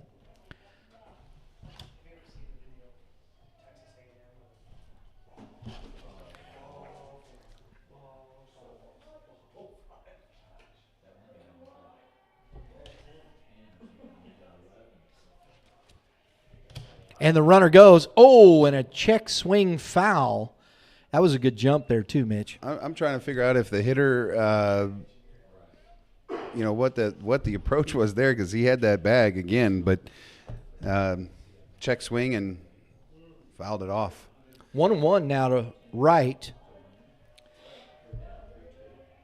Barker, big tall kid. Got that length and fastball in the dirt, or in the turf, excuse me. I can't say that. I should just keep saying dirt, right? It's if dirt. I say There's it's dirt under there, under rocks, probably Right. 6 inches deep, but there's dirt there. somewhere. Laid on top of something. And the runner goes, and the ball's in. And a stolen base again. That's the 4th stolen base for the Tigers. Let me ask you this: is that a catcher's indifferent? Is that a 3-1. No, because that ball was in, and there was no. That's a stolen base.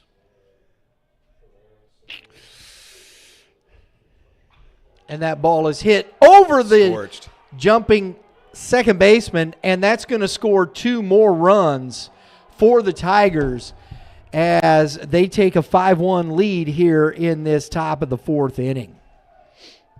Yeah, another 2024 for Edwardsville, who shows uncommitted. He's got a couple extra base hits on the season and 4 RBIs.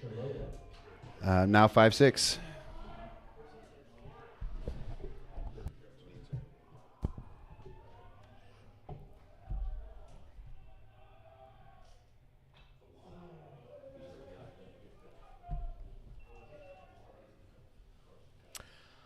Strike one now to number 27, Joe Shioroto, the pitcher. He's got some runs to play with here now, Mitch. 2 outs. Pick him. There he goes. Somebody's got to let him know because they are just stepping. I was actually this amazes me because you obviously know how important social media is in today's world, and the runner goes, and the throw down is offline and into shallow right field. That wasn't an accident. Everybody was late getting over there.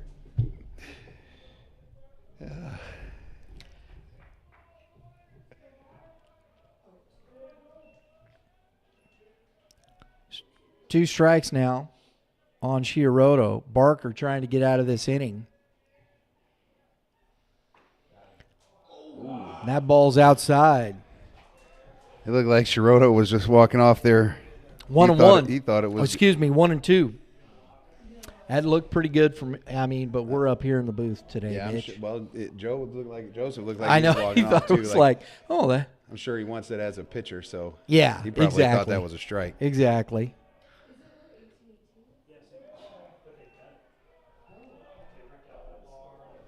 Two and two.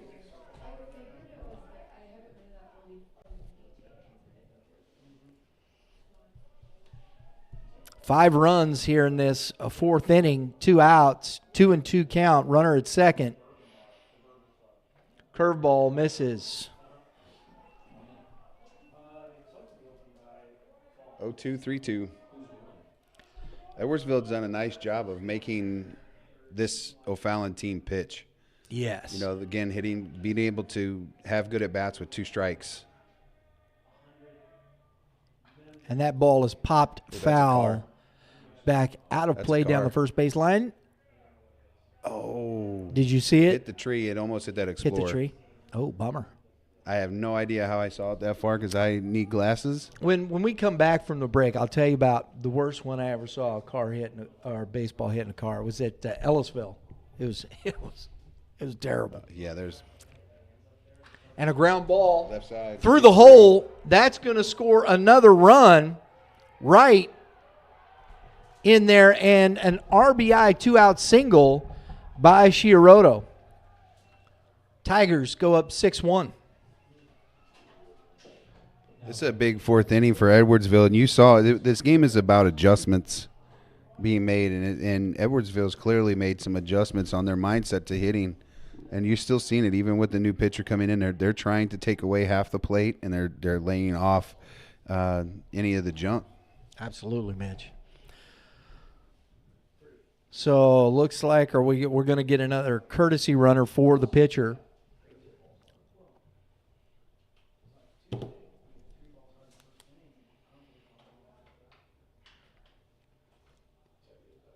So I'll tell you, if we were at Ellisville, Mitch, big old high, field 1, big old high pop foul. Mercedes sitting there, and I'm watching this ball come down, and it just right in the middle of the back windshield, back glass, and boom, you heard it, and it's just that big, and everything shatters in a big hole in it like that, where it caved in. I was like, man. oh, my. Was it parked? Oh, yeah. It was parked. I You know where Oh, yeah, Edwardsville of won, course. you know.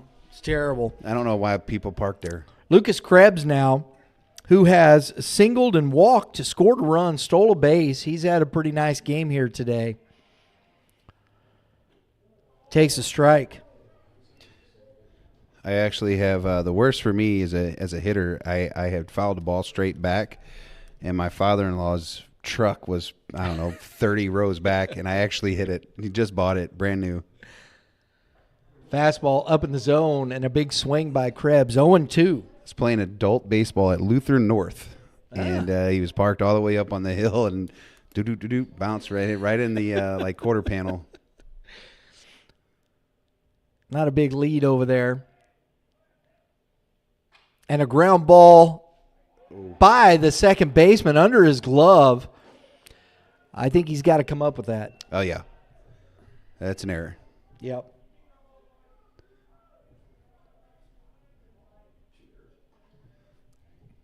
This is the thing about turf that I don't like, is that the speed of bounces at times change. Yeah. So, you know, that ball on skin or He was grass, thinking that ball was going to come up. It It looked like never he was did. waiting for that hop. Yeah, Mitch. never did. But yeah, it looks like a lot of topspin on that. Number 30 now, Hubner takes strike one. Hubner has struck out, singled, and scored in this game. Swick kid. Swick's getting some pretty good athletes. There's been a lot of young men that have been staying relatively close to home. And that ball is hammered into deep right field, and that ball is out of the park. Home run, 3-run shot for Hubner, and the Tigers are pouring it on here in this fourth inning. Apo Taco. Well, we did see the Dairy Queen over there, Mitch, but it didn't quite get there. He was trying to hit dominoes. Wow. And that ball, you know, it got up in the wind too, Mitch. That didn't help it. No, it was going to be out, but it did help it a Yeah, little. it didn't help it. That ball was smoked. But he took first pitch curveball. You know, they're just sitting dead red heater. So a 9-1 lead now by the Tigers, and Barker is simply trying to get out of this inning. And as he faces Grayson Rathgeb, who has walked and singled, scored a run in this game, and it's 2-0. Fastball at the knees.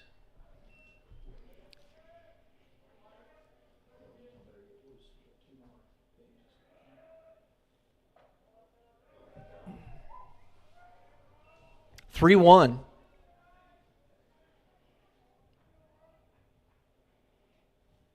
And that ball is shot into. I got you. It's in the gap, left center field gap. Great play by the left fielder. That was a great running play at the warning track for O'Fallon. Caught by the left fielder, Caught Mitch? by the left fielder. Fantastic. Well, the Tigers put up a 9 spot here in the top of the fourth inning. We're going to the bottom half of the fourth inning with the score now. Edwardsville 9, Ofallon 1. What better feeling than watching your son or daughter pitch their best game, catch the game-winning out, or crush a stand-up double? That comes with talent and long hours of hard work that got them there. That's exactly where Legacy Performance Academy comes in, matching the hours of work, drive, and dedication to help your athlete build a legacy that lasts. Contact Legacy Performance Academy at 636-579-7346, located at 633 Goddard Avenue, Chesterfield, Missouri. Update you on some scores around the G.A.Cs. It looks like St. Charles West 11, St. Charles Pirates 1. A short game for West there. Timberland Howell is still up on Timberland. It's 5-2. And those are some of the updates I got for you around the GACs that are playing today. St. Charles West is going to be a hard team to beat in that Class 4. over there, Mitch. I like I like Coach Allen. He gets a lot out of those kids. He's got some dudes from Grambling to Quinn to Gehring, Matt Box. That top half of that lineup, right? They're tough outs. It's going to be interesting because Warrenton's still doing, playing well. I know. Right? There's been some ups and downs between the other schools, so is this going to be a fight again? And I don't know the kids as much over at Warrenton, but we got to get to know them a little bit because I think they're going to be right in that mix. That's going to be a dandy, Warrenton, St. Charles. Mm-hmm. So we're leading off here with Ian Maxedon, who takes a ball. And the numbers for Connor Blue, 3 2/3, 6 Ks, 1 base on balls, 2 hits and 3 runs, 3 earned.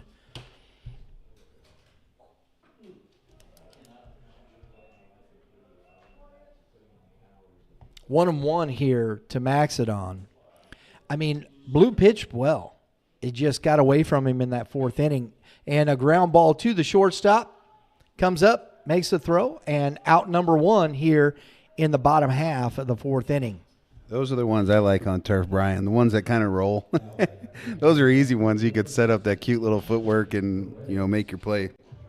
I kind of caught the last that where I finally saw him come into view there. Krebs make a nice play on that. Perez now. Ooh. Fastball in. Ball 1. Perez flied out to left field. His first at bat. Fastball grounded to the second baseman. Comes up. Throw over and out number 2. So a very quick 2 outs here for Chiaroto in this bottom of the 4th. That's what you want with a big lead. That's exactly what you want because these guys are going to go out and get themselves out. You just saw it's made 4 pitches. I know he's got 2 balls, I guess it's 5, 6 pitches, but again, just coming out. Here you go. Hit it.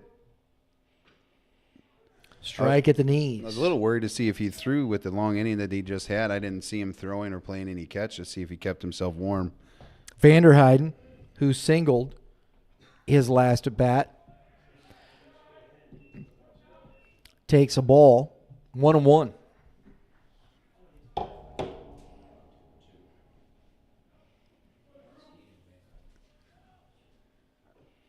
Lays off the pitch in the dirt. 2-1. See if they can make Chiaroto work a little bit here. Strike 3. Great breaking pitch on the outer half. Finishes the inning 1-2-3 for the Tigers. We're going to the top half of the 5th inning. Score 9-1 Tigers. Don't have time to train in marketing? Don't know where to start for market research? Don't understand how to build your social presence? You don't have to. RAP can do it for you. Have a full digital marketing plan ready for you to implement when starting with DIY marketing through Red Earth Productions.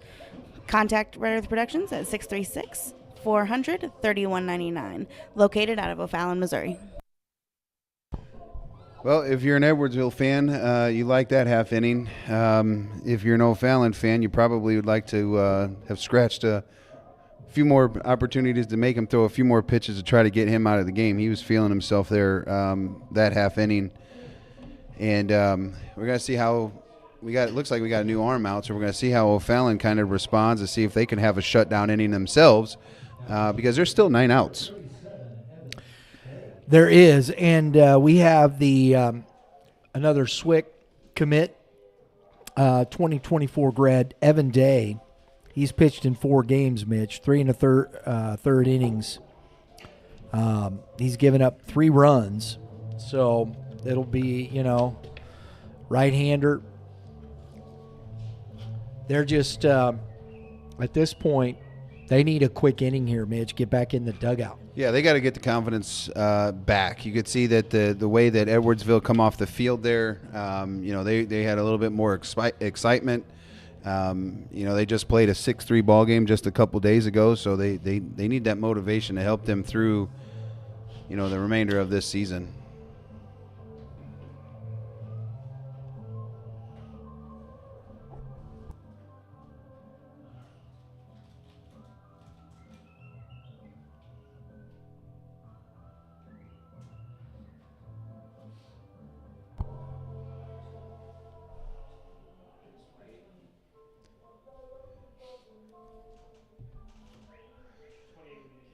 Getting back to the this Keegan Sipe kid. Yes. I'm excited to watch this young man again. In 2027, he's had regular starts for O'Fallon, and he has got some size. So we're back to the first baseman, Bryce Byers, who has flown out, singled, and scored a run in that fourth inning. That's a duck fart. Oh, great read. Nice play by the center fielder out there, getting to that ball. Number 2, Camden Cox. So out number 1, that's what you want. That's economical right there. 1 pitch, 1 out, Mitch. Get him back in there. Max Waltenberger has struck out twice in this game and fisted that. Oh, nice. Another Did nice he play. come up with He that? did. He did. That's a catch. That's a heck of a catch out there by Cox. Wow. He hit the ground pretty hard.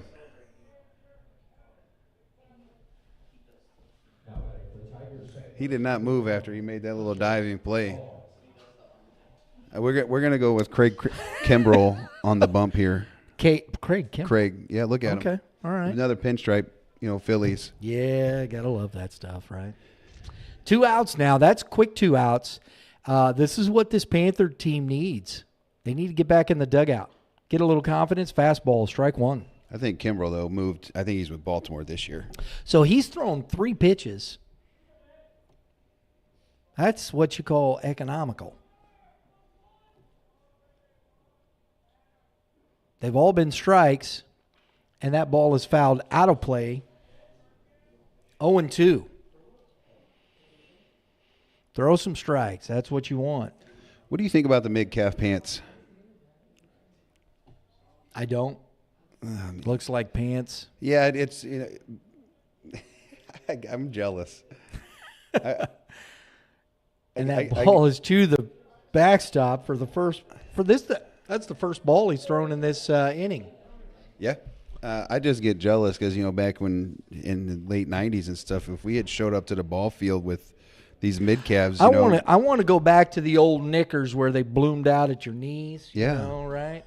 Now, There you go, if you wear baby. them, they wear tights underneath. They look like shorts. Look like some the old, Lululemons. get some plaid golf pants, Like Payne Stewart? Absolutely. Go for it, man. We'll play some ball in that. That's like an Argyle finish or something. isn't Yeah, it? man. Or Why not? Ball's up. 2 balls, 2 strikes now to Hunter Ball, who has popped out to the second baseman, was hit by a pitch, and was the second out of the inning at second base on the fielder's choice. Fouls it off. Stays alive. 2-2. The curveball's open if he wants to throw it. He's trying to hit that thing to them trees out there and left. Heck, I'd try and drive it into the wind out there, Mitch. Yeah. Get it up in that wind going out to right field. The ball's going to travel.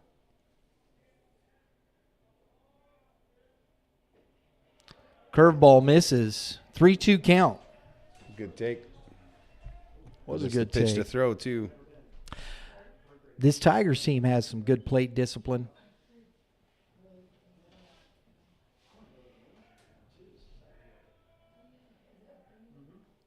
Fastball lined into center field, It's over his head for the double. and it is Might get 3. He's coming into third base, Mitch. You got it. Got it. Ball misplayed. Overthrow. Play at the plate. So a triple for Ball, and on the error on the throw, he scores the run. Yeah, the double cut. I know that you can't see it. It's right there in front of you. I like to feed off you. I don't like calling game plays. I don't like that part. I know, but I can't help it, bro. He had a double cut there, and he missed the double cut on the errant throw there. It allowed him to score.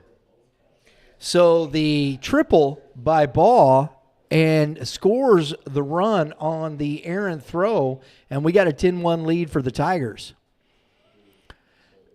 And here it is. This young man had thrown 2 pitches and had 2 outs. He goes full, and boom. And we're back to the tension here with the pitcher. Yeah, you know, with the bases being cleared, you hope that he's, you know, shrugs that right and comes right back after him. You don't like to see the ball there, but being thrown. Tyler Powell Come back and even. back in the game. He was pinch hit for with Allward in that 4th inning, and he's re-entered, the third baseman. It's 1-1. Swing and a miss. Strike 2. He struck out his first at bat, and then Allward come in and reached on the fielder's choice.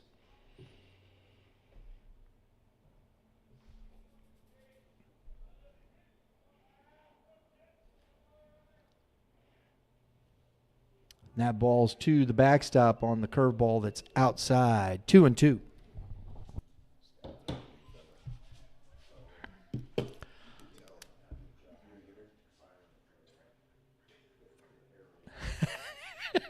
Mitch is practicing his pitching over here. I love it. He's talking about hitting to, fouled it off. What are you talking about there, Mitch? What do you Just mean? having him finishing that pitch. Finishing the pitch. Like when you watch him get into his off speed, he's slowing things down, and he's trying to push the baseball up there. You'd like to see instead of getting out and there. finishing that pitch. Get out I there and gotcha. finish that thing. And that's why he's not getting the. But these are things that. One, I've played a long time against the coach over there at Edwardsville. I know he's in that dugout helping those kids in between innings. Fastball is hit to right field and foul. See? That's what I said. Get it up in that. That ball is carrying out to right field. Just missed that.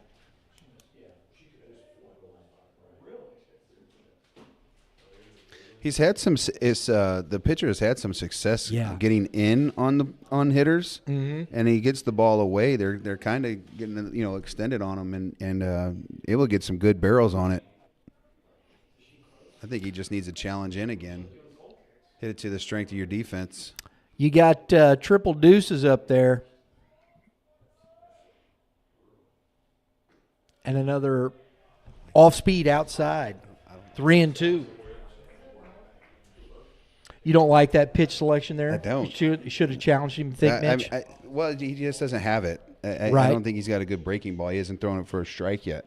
Right. And I'm not picking on you. I mean, he's got no, good it's stuff. just baseball. We're talking baseball. But he's there you got go. a good fastball in. And that ball is grounded to the third baseman. Oh, and he can't pick it. So the throw is in the dirt. Ian did everything he could over there to stay down. Maxedon could not pick it.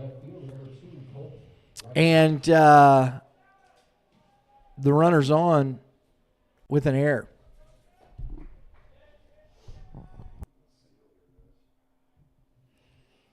So the inning continues, 2 outs, back to the top of the lineup, which you don't want to see with this team right now. Colton Wright. He's 1 for 3, stolen base.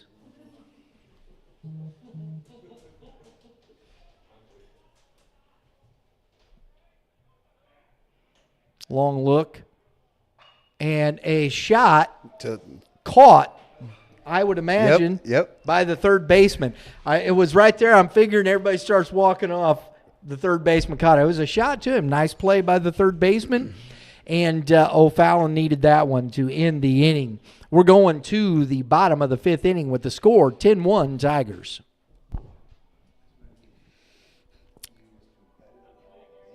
Digital marketing is about cultivating a brand-conscious customer or consumer. However, you cannot cultivate this mindset or relationship without being conscious of your own brand or how someone relates to it. Training, support, and development have allowed us to be the right digital marketing team for your micro business. Contact Red Earth Productions at 636-400-3199, located in Ofallon, Missouri.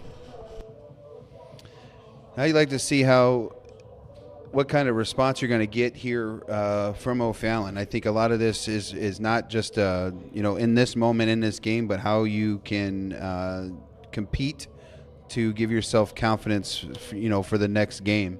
Not saying that you should throw this one away, but if you start to build on that confidence, it could lead to growth down the road. So you always got to learn from your opportunities. How that inning got away from us. What did you learn as a pitcher?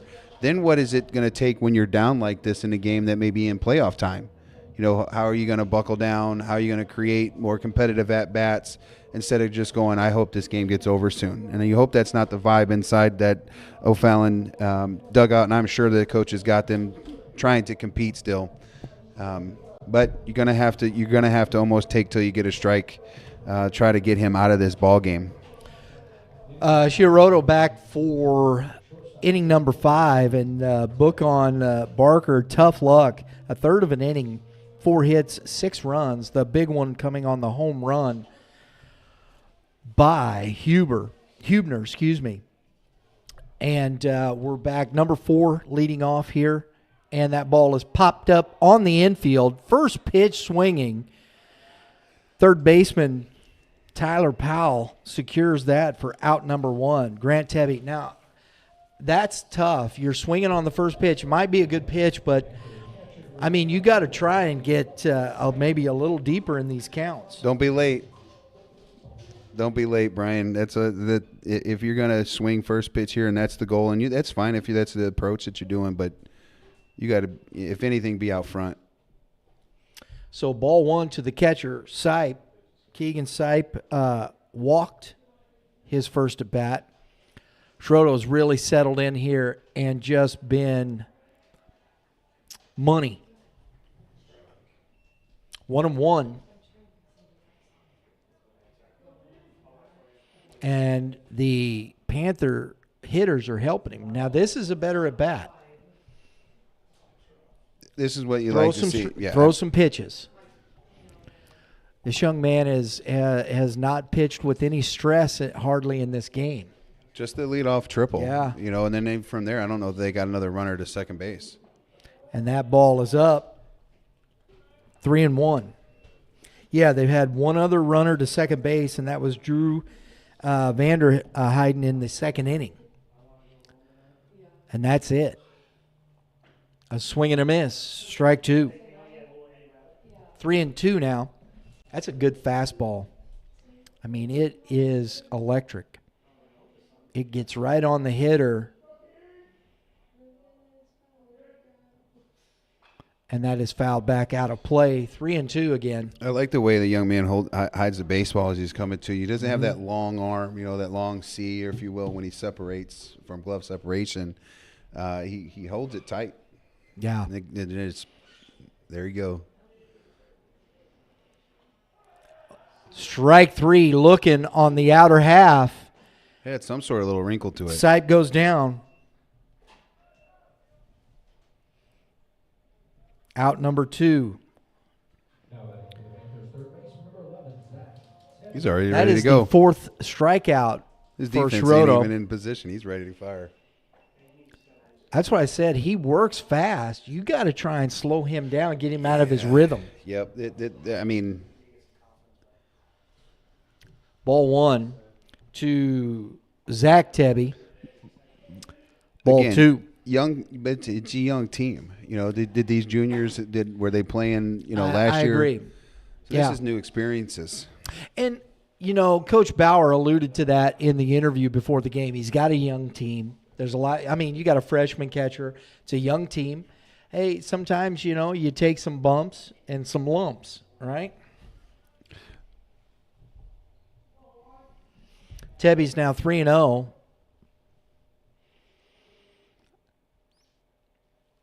Fastball misses up. So a 4-pitch walk to get back to the top of the lineup here with Dane Rasky, who tripled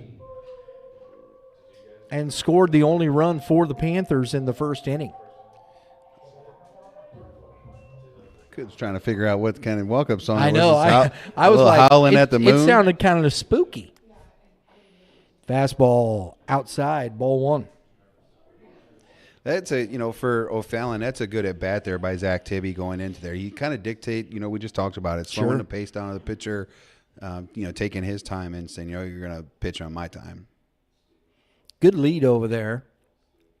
He's not going. Fastball is hit into center Yeah, field it's over his head. and beat him. And They drive the run in. Going we 3. got a run scoring, and he's going for 3 again. Yep, safe. And he's in safe. So the second triple for Rasky in this game. This has been Joe Schroeder's only guy that's really done some damage to him today. I just like to watch that young man run. He's Got fast. some wheels, dude. He was catching up to the runner in front of him. So an RBI for Rasky. And we got a 10-2 ball game, and that's a strike to Camden Cox, who made an outstanding play in center field today. He's made the 2 that he made right off the That's bat. right. That even on the first one is a running catch. He had to make a good read. Another curveball for a strike. This I think Panthers that's the team first has time some, he's back-to-back curveball. Yeah. This Panthers team has some good athletes, Mitch. Oh, yeah. They can swing it. You're looking at just up and down their lineup. They got some dudes that can play. And that ball is popped or hit out into right center field and caught by the center fielder Rathgeb to end the inning, but not after the Panthers get a run back by the second triple of the day from Dane Rasky. We're going to the top of the 6th inning. Score now 10-2 Tigers. Who has time to create a video or digital marketing plan when you're busy running your micro or small business? Time is precious, and what we offer as a video production and digital marketing company is our service, studio, and creative skill. Identify your brand on any platform with video. Contact Red Earth Productions at 636-400-3199, located in Ofallon, Missouri.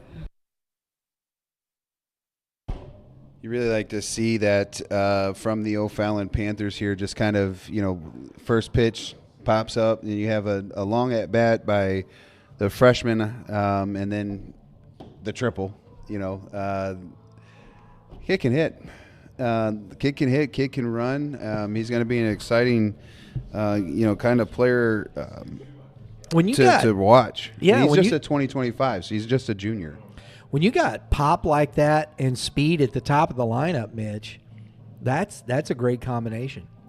Yeah, we've been fortunate enough to see some really good leadoff hitters in every game that we've had. Yeah. In this year so far, with leading off at St. Charles West, and then obviously the guys over there at Liberty and Fort Zumwalt South, and then here today. I mean, he's up swinging. He's probably seen 5 pitches on the day, maybe more, but Evan Day out for his second inning of work after coming in for Michael Barker.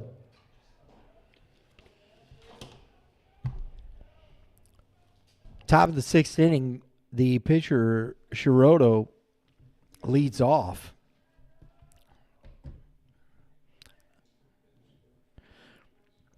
Ball is in, ball 1. So the Cardinals win opening day. What was the score? 8-5. Who'd they? The Marlins, right?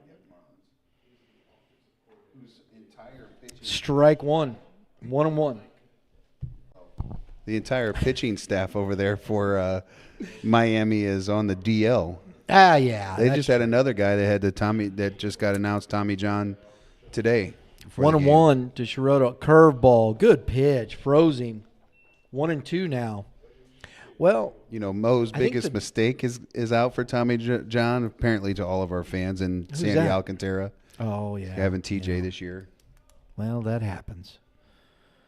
Unfortunately. Well, all the Cardinals fan thinks it's Mo's fault. Is that right? Yeah. And that ball is For grounded trading him. foul. He was part of the Zach Gallen Yeah. trade for Ozuna. 1-2 after the ball is fouled back to the padding. The Dodgers are off to a big start. Have they lost? Yeah. Oh, They lost twice. Series? They lost one to the Cardinals, and they lost one to the Padres. Ball and dirt. Good block by the catcher, Syke. 2-2. I don't even want to watch them. Why? What for? They're good. What am I going to watch? Mookie Betts, rake. Dude. They can't get the guy out. No. And that ball is hammered into center field for a leadoff single. And I would imagine we're going to get a courtesy runner here, Mitch. Yeah, he just did his best Betts impersonation.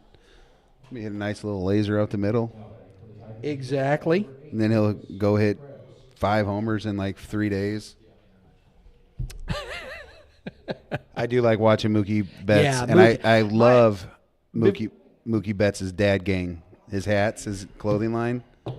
So, hey, Mookie, when you watch this show later, send us some dad gang stuff. One of the I'm a dad. one of the best, and that's strike one on the curveball to Lucas Krebs, who has singled, walked, and reached on it. He's been on base all 3 times today, Mitch.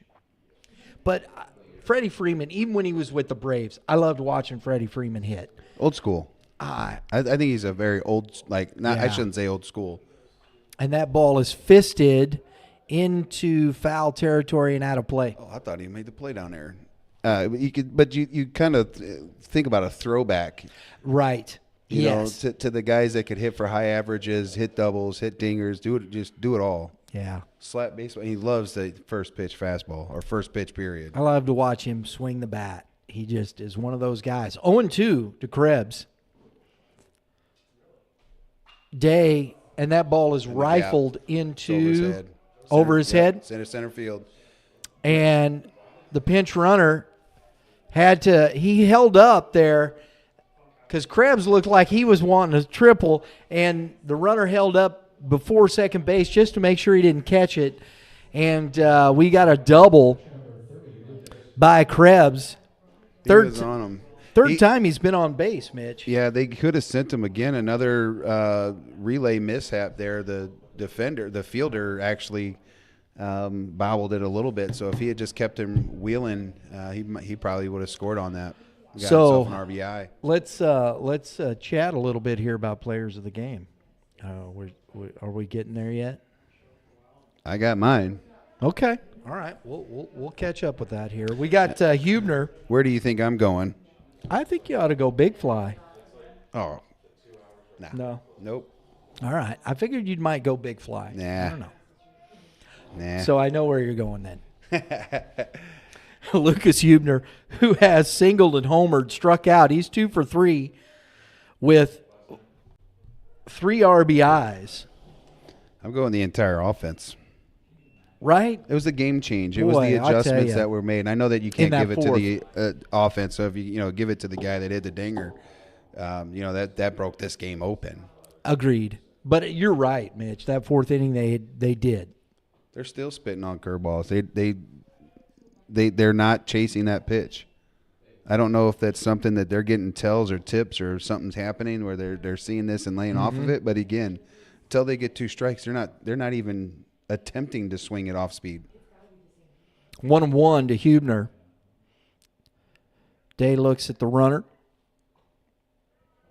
Ball is outside for ball 2. And we all know it's a game of adjustments, right? And the first Right. team that usually does them usually comes out on top, or the one that continues to make those adjustments. And they've made this adjustment back probably in inning number 3, which led to the big inning in number 4. The 9 runs scored in the 4th inning. Oh, and he is hit by the pitch up on the left shoulder, and the bases are loaded with no outs. I'm hoping Coach Ola goes over there and say, hey, you can turn that shoulder in a little bit instead of staying exposed. Don't get yourself hurt. Center fielder Grayson Rathgeb now at the plate. Grayson is 0 for 1 with 1 for 2 with a base on ball. Scored a run in that 4th inning.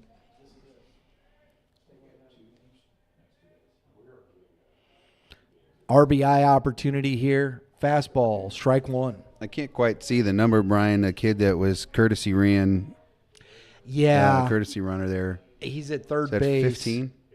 Is that number 15, guys, at third base? No, that's.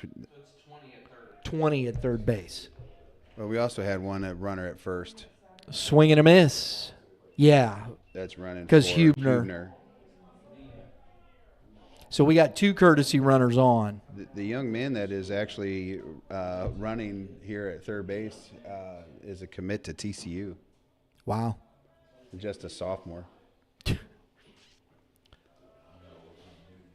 Just a sophomore. Yeah, it looks like he primarily pitches. Gotcha. But Must have some wheels. Well, I mean, numbers. right. He hasn't had many opportunities at the plate, but he's got some numbers on the mound. 1 ball, 2 strikes. Day gets his sign. Bases loaded, no outs. And that ball is in for a 2-2 count. Eberlein's the one that pitched against him on Tuesday. Okay. Yep, so he's the young man at third base, started against him on Tuesday. I think gave up 1. Yeah.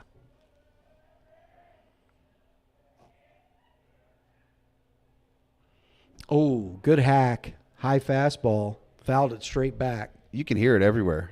Everybody's going, ooh, Yeah. just missing those Yeah. things. Again, look at their takes. They're taking off speed, and, I mean, they are trying to destroy fastballs.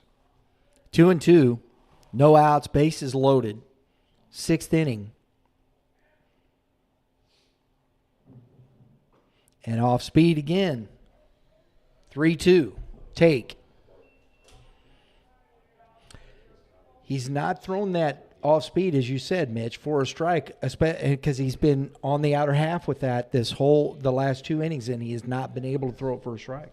Yeah, pulling. I mean, you can see a lot of things, and obviously mechanically, it's things I pick on, but Fastball, swing and a miss.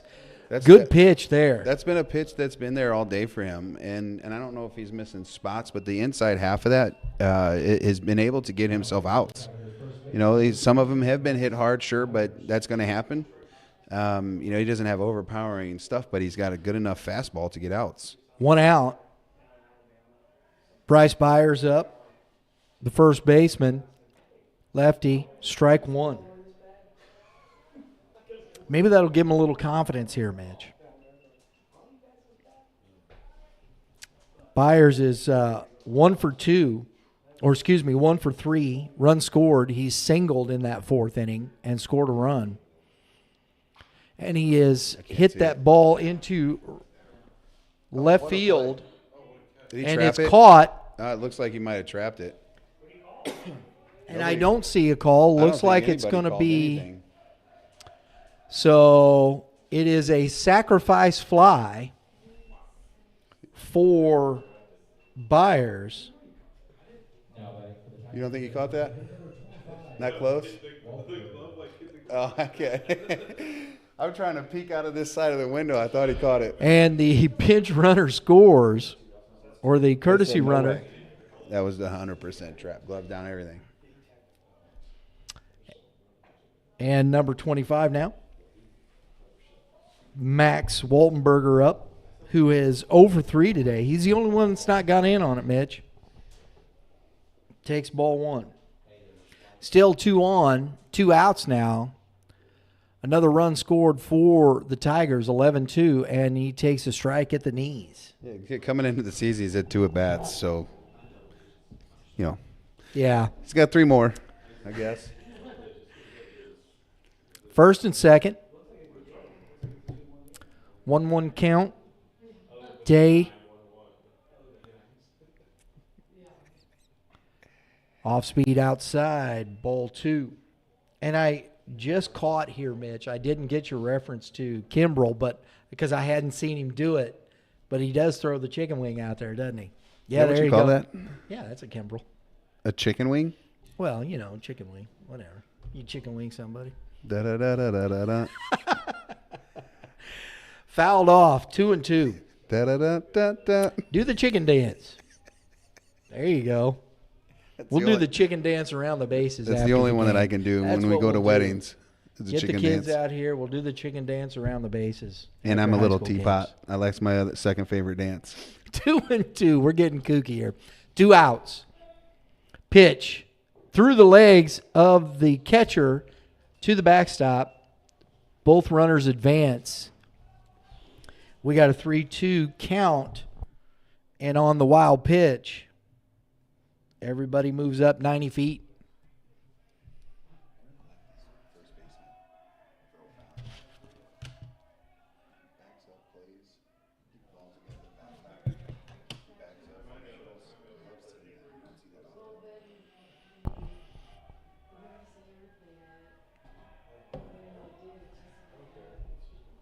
And that ball is hammered into left field and foul. Little out front. We're going to do it again.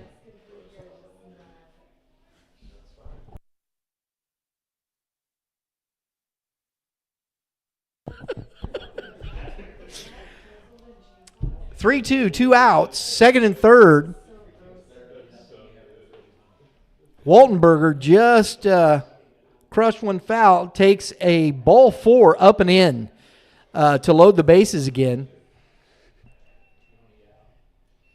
So the first time that Waltenberger has reached base in this ball game. Hunter Ball now, who hit a triple in the 5th inning. He's 1 for 3. 1 for 2. He was hit by a pitch. Takes ball 1. A lot of stress on these Panther pitchers.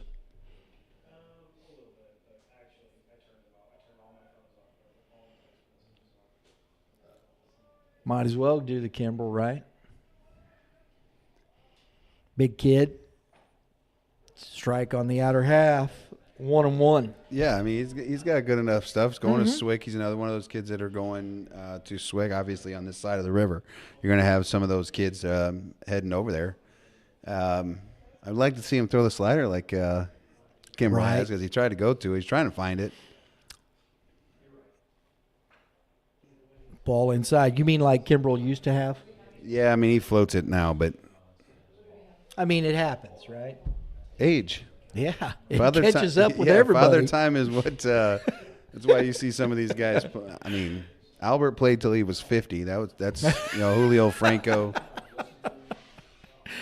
Oh, mercy. Strike. Good pitch. When we played him in high school and college, I thought he was a grown man. Right. Then, so 2-2, 2 outs. Were you checking birth certificates? nah, just trying to get him out. Didn't happen often. Here we go. 2-2, 2 outs. Deuces. And a ball grounded to the third baseman. You got to hustle. Comes up and not in time to get the speedy ball, and an RBI infield single for Ball.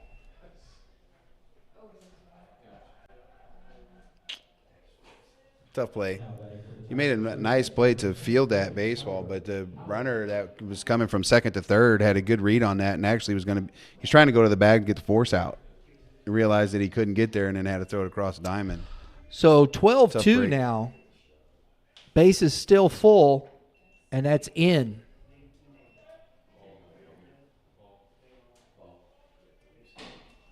Again, Tyler Powell you just at talk the plate. You talk about learning opportunities, and you hope that, like, when he gets in the dugout, coach goes over to him and says, hey, know your situation, backhand 15, 20 feet off the bag. You're not going to make it. Just try to throw it across the diamond. Ooh, fouled back out of play.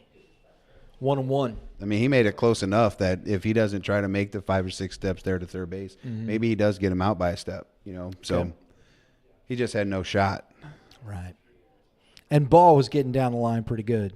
Well, for me, it was the runner from second to third. Gotcha. 'Cause the third baseman, the field, he made a nice job on the fielding effort and play. Got to his backhand, took a bouncy ball hop on him, shot up on him, made a great nice play, but he immediately went right to the bag and realized he couldn't get it. He just has to come up firing across diamond.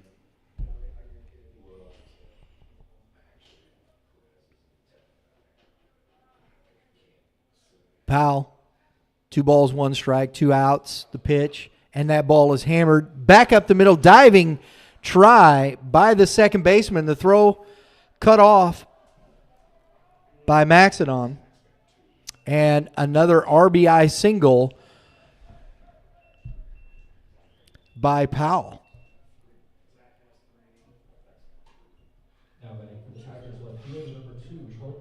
So bases are still loaded, 13-2 now.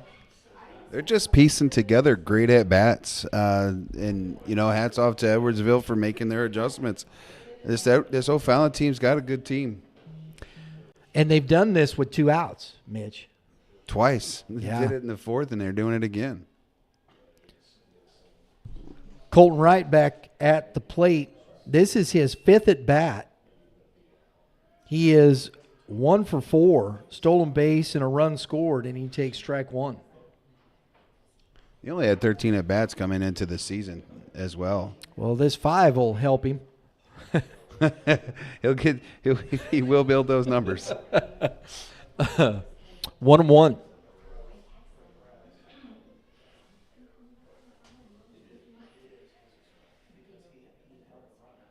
Day.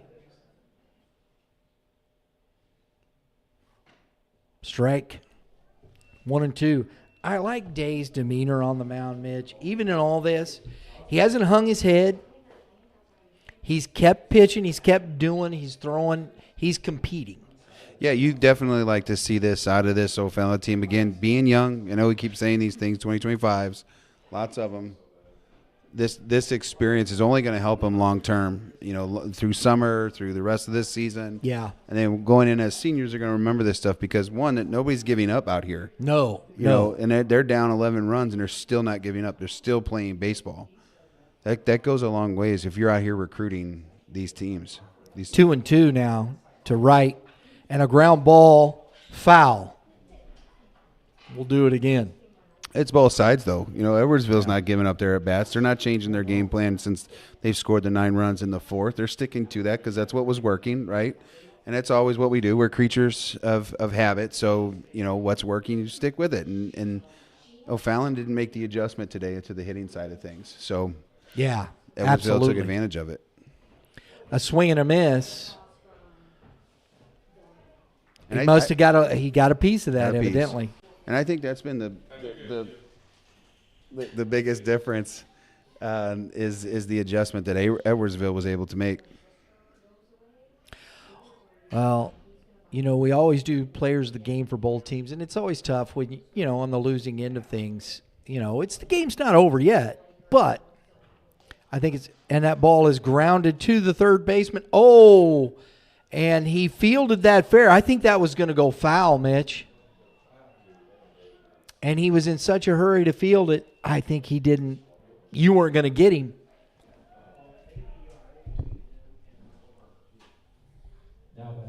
Another infield single and a run scored.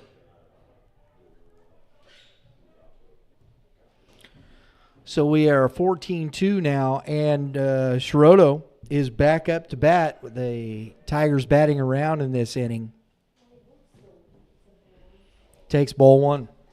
These are one of those games where you're looking at the young man on the mound and you're going, man, I just need you to give me one more pitch, one more whatever, and he just has to wear that one for the day, so they can save for the rest of the games they may play tomorrow or this weekend. Trying to save innings. Arms. Yeah, save arms. And a smash Fair ball. through into left field, and it's going to be a stand-up double. 2 RBIs for Joe Schrodo. He's having a day both on the mound and at the plate, Mitch.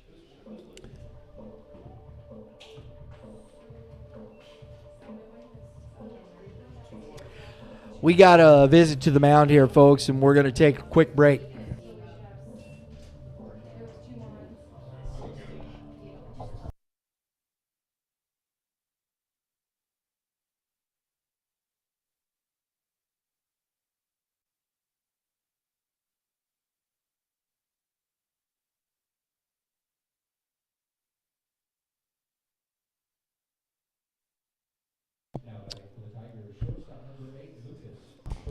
So we're going to get a courtesy runner again for the pitcher, Shiroto.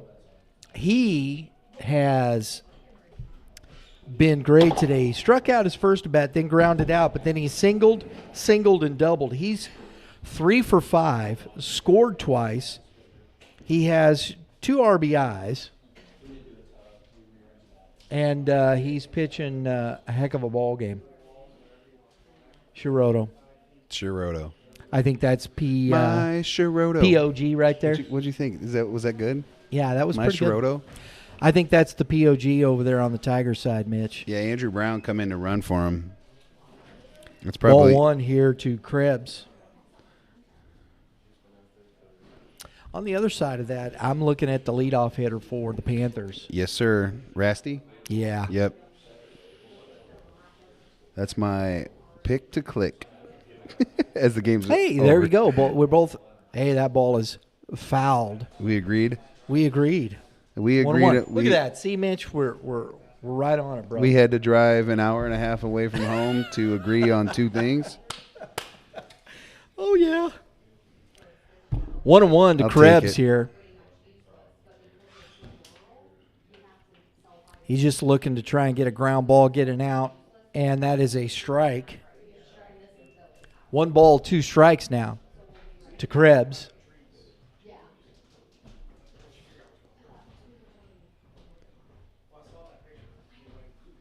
Hubner is on. Oh, they got a pinch.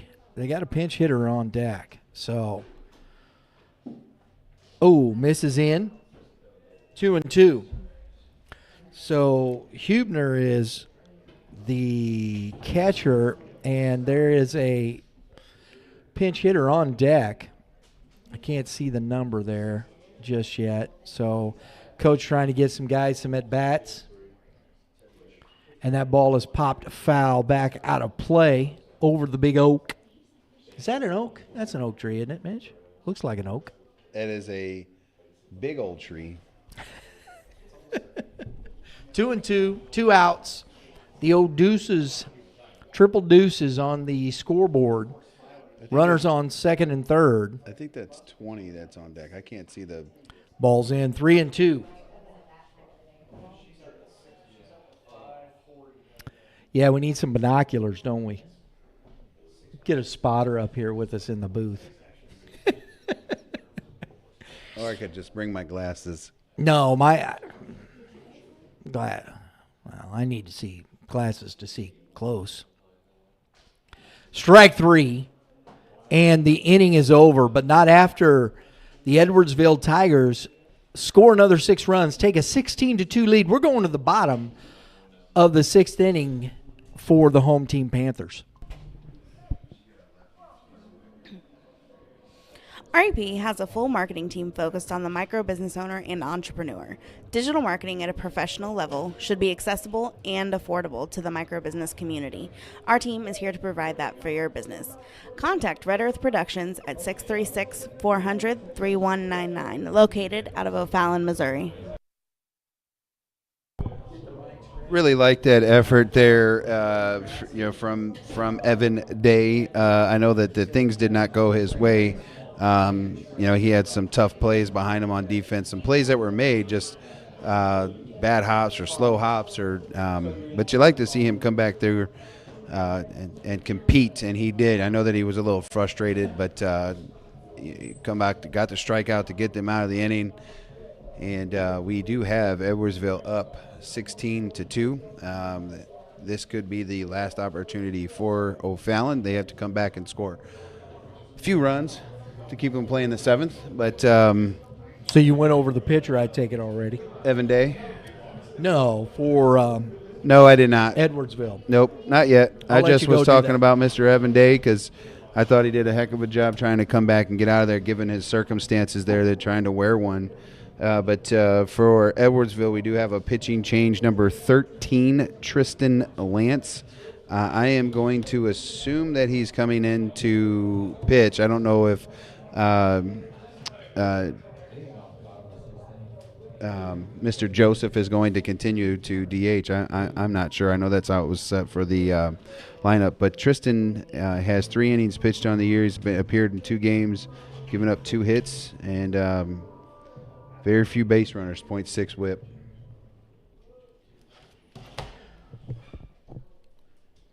For Day, 5 hits, 6 runs. And we have number 23.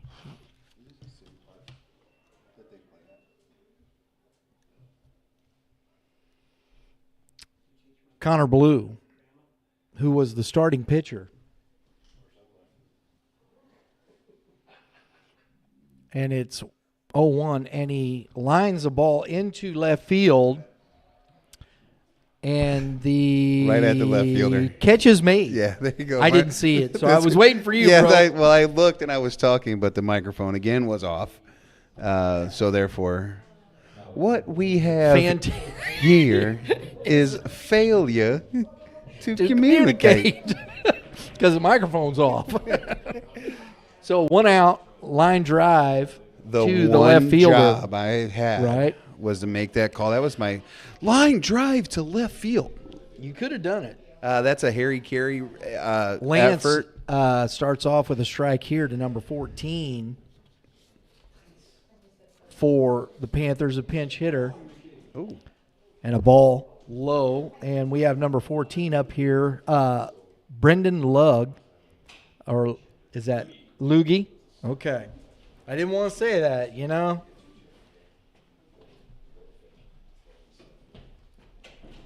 Hitting for Maxedon. And he's 2 balls and 1 strike.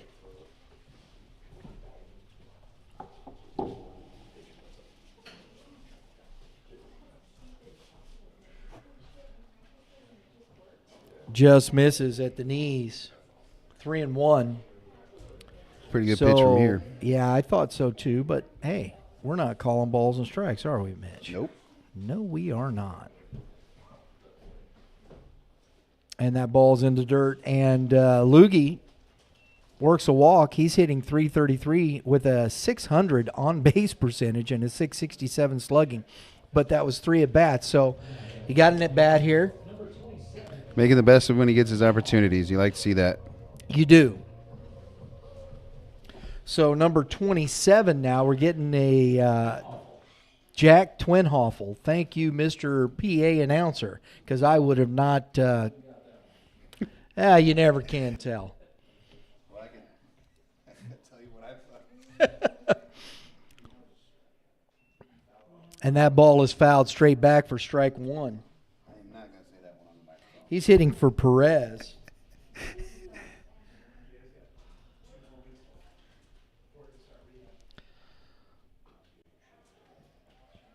Lance, the lefty, gets 0-2 here. He got behind to Loogie, but he's gotten ahead here of Twinhoffel. Coach probably gave him the old death stare out there and said, hey, throw some strikes, bro. And a swing and a miss, and that ball is caught by the catcher and out number 2 on the K. That was an uncomfortable at-bat. Number 12 now. That curveball was sharp. It was. This young man that's on the mound reminds me of a Hold on younger real Hatchman. quick. Mason Taylor, who we saw pinch running, is now getting an at bat. Sorry, Mitch. It's all right. For Vanderheyden. And takes strike 1. Go ahead. Most of our fans know who we were talking about on the other side of the river when we talk about Adam Hatchman from Timberland. Mm-hmm. This young man reminds me of him, just a little smaller, but Yeah. And that ball is fouled back. Lefty on lefty here. the size, the 0-2. mechanics. It's like a little doppelganger of Adam. Yeah, I that's a good call. That's a haiku. Yeah. Yeah. Hi, cuckoo. That's from Austin. Or No. Never mind. I was thinking Ace Ventura. 0-2 is the count. Two A outs, cuckoo. and a curveball stays up to Taylor. Excuse me.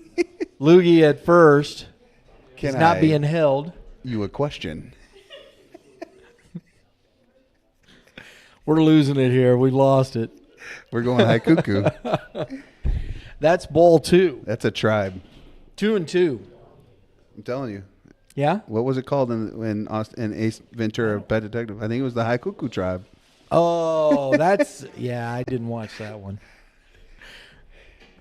And a swing and a miss, strike 3, and that ends this game with a 16-2 win by the Edwardsville Tigers here at Blazer Field in Ofallon. We're going to get the players of the game down here. We've got Joe Girardo. No, we're going to go down on the field. Down. And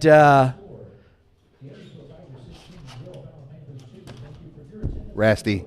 Dane, I wanted to get his first name, Dane Rasky for Ofallon. We'll get those up here. Mitch, why don't you final thought it, and I'm going to go down on the field with those, and we'll get the interviews for the end of the game. Are you going to text me that we're good to go so I can stop talking? So we're going to go. We're up in a press box. It's actually really nice. So Ofallon is a great park here, and we players of the game for Ofallon, and David Rasky had himself a great day. Had 2 triples, had the run and counted for both runs for them, with RBI and through the run scored. Speedster. It's a 2025. He's the player of the game for Ofallon, and then for Edwardsville, the pitcher, and Joseph. I can't say his last name. 2025 going to Alabama. Pitched a gem of a game, helped himself out offensively. We are. This game was played at Ofallon, beautiful park out here. Hopefully you get a chance to come see it if you're in one of the summertime events. For those of us that are on this side of the other side of the river, Missouri side of the river, they have a great park. We did have a homer today. It was our first homer of the year for one of our broadcasts. It was opposite field tank, wind blowing out, so good piece. And I think Brian is getting the young man set up, so I am going to leave you to Brian and the player of the game for Edwardsville.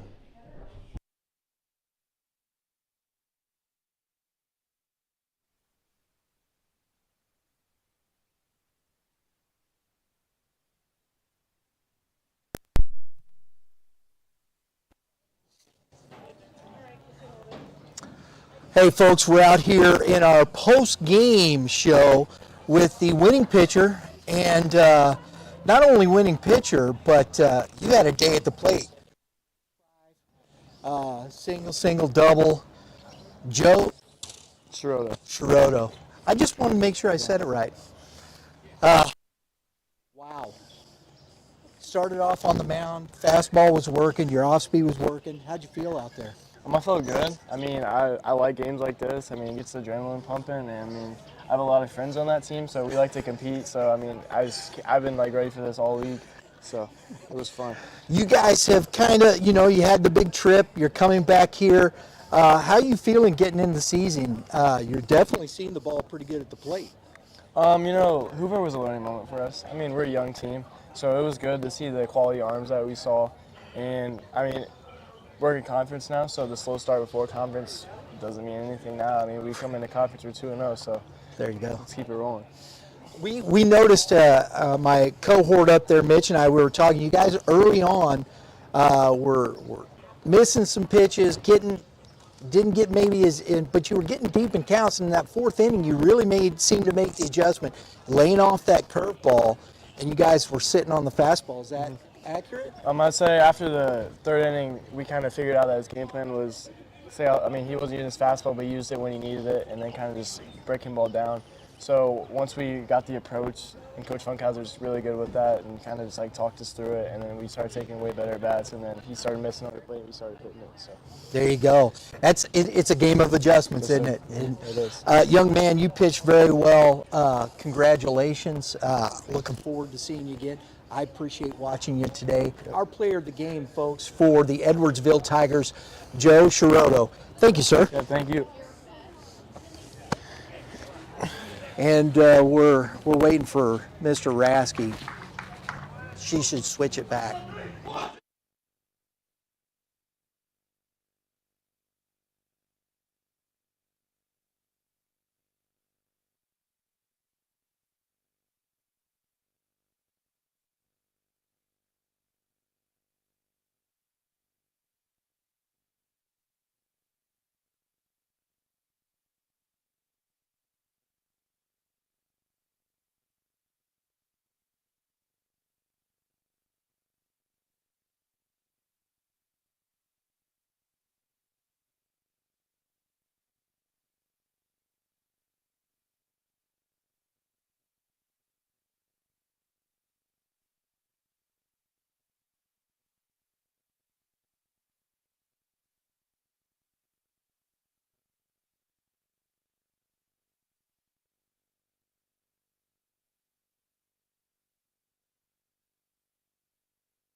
Go ahead and close. Well, thank you for tuning in to our YBM game of the week over here in Illinois.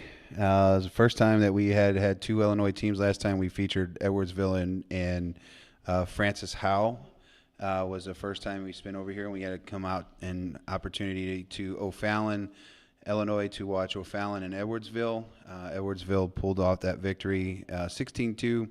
But if you ever get a chance to come out this way, come check out O'Fallon's Park. It's a great park. It's found out it's shared with the high school and the city, so it's a great location. We'll tune in next Tuesday. We have Timberland and Francis Howell Central at Francis Howell Central on Tuesday for G.A.C's game of the week on the Missouri side. Till next time.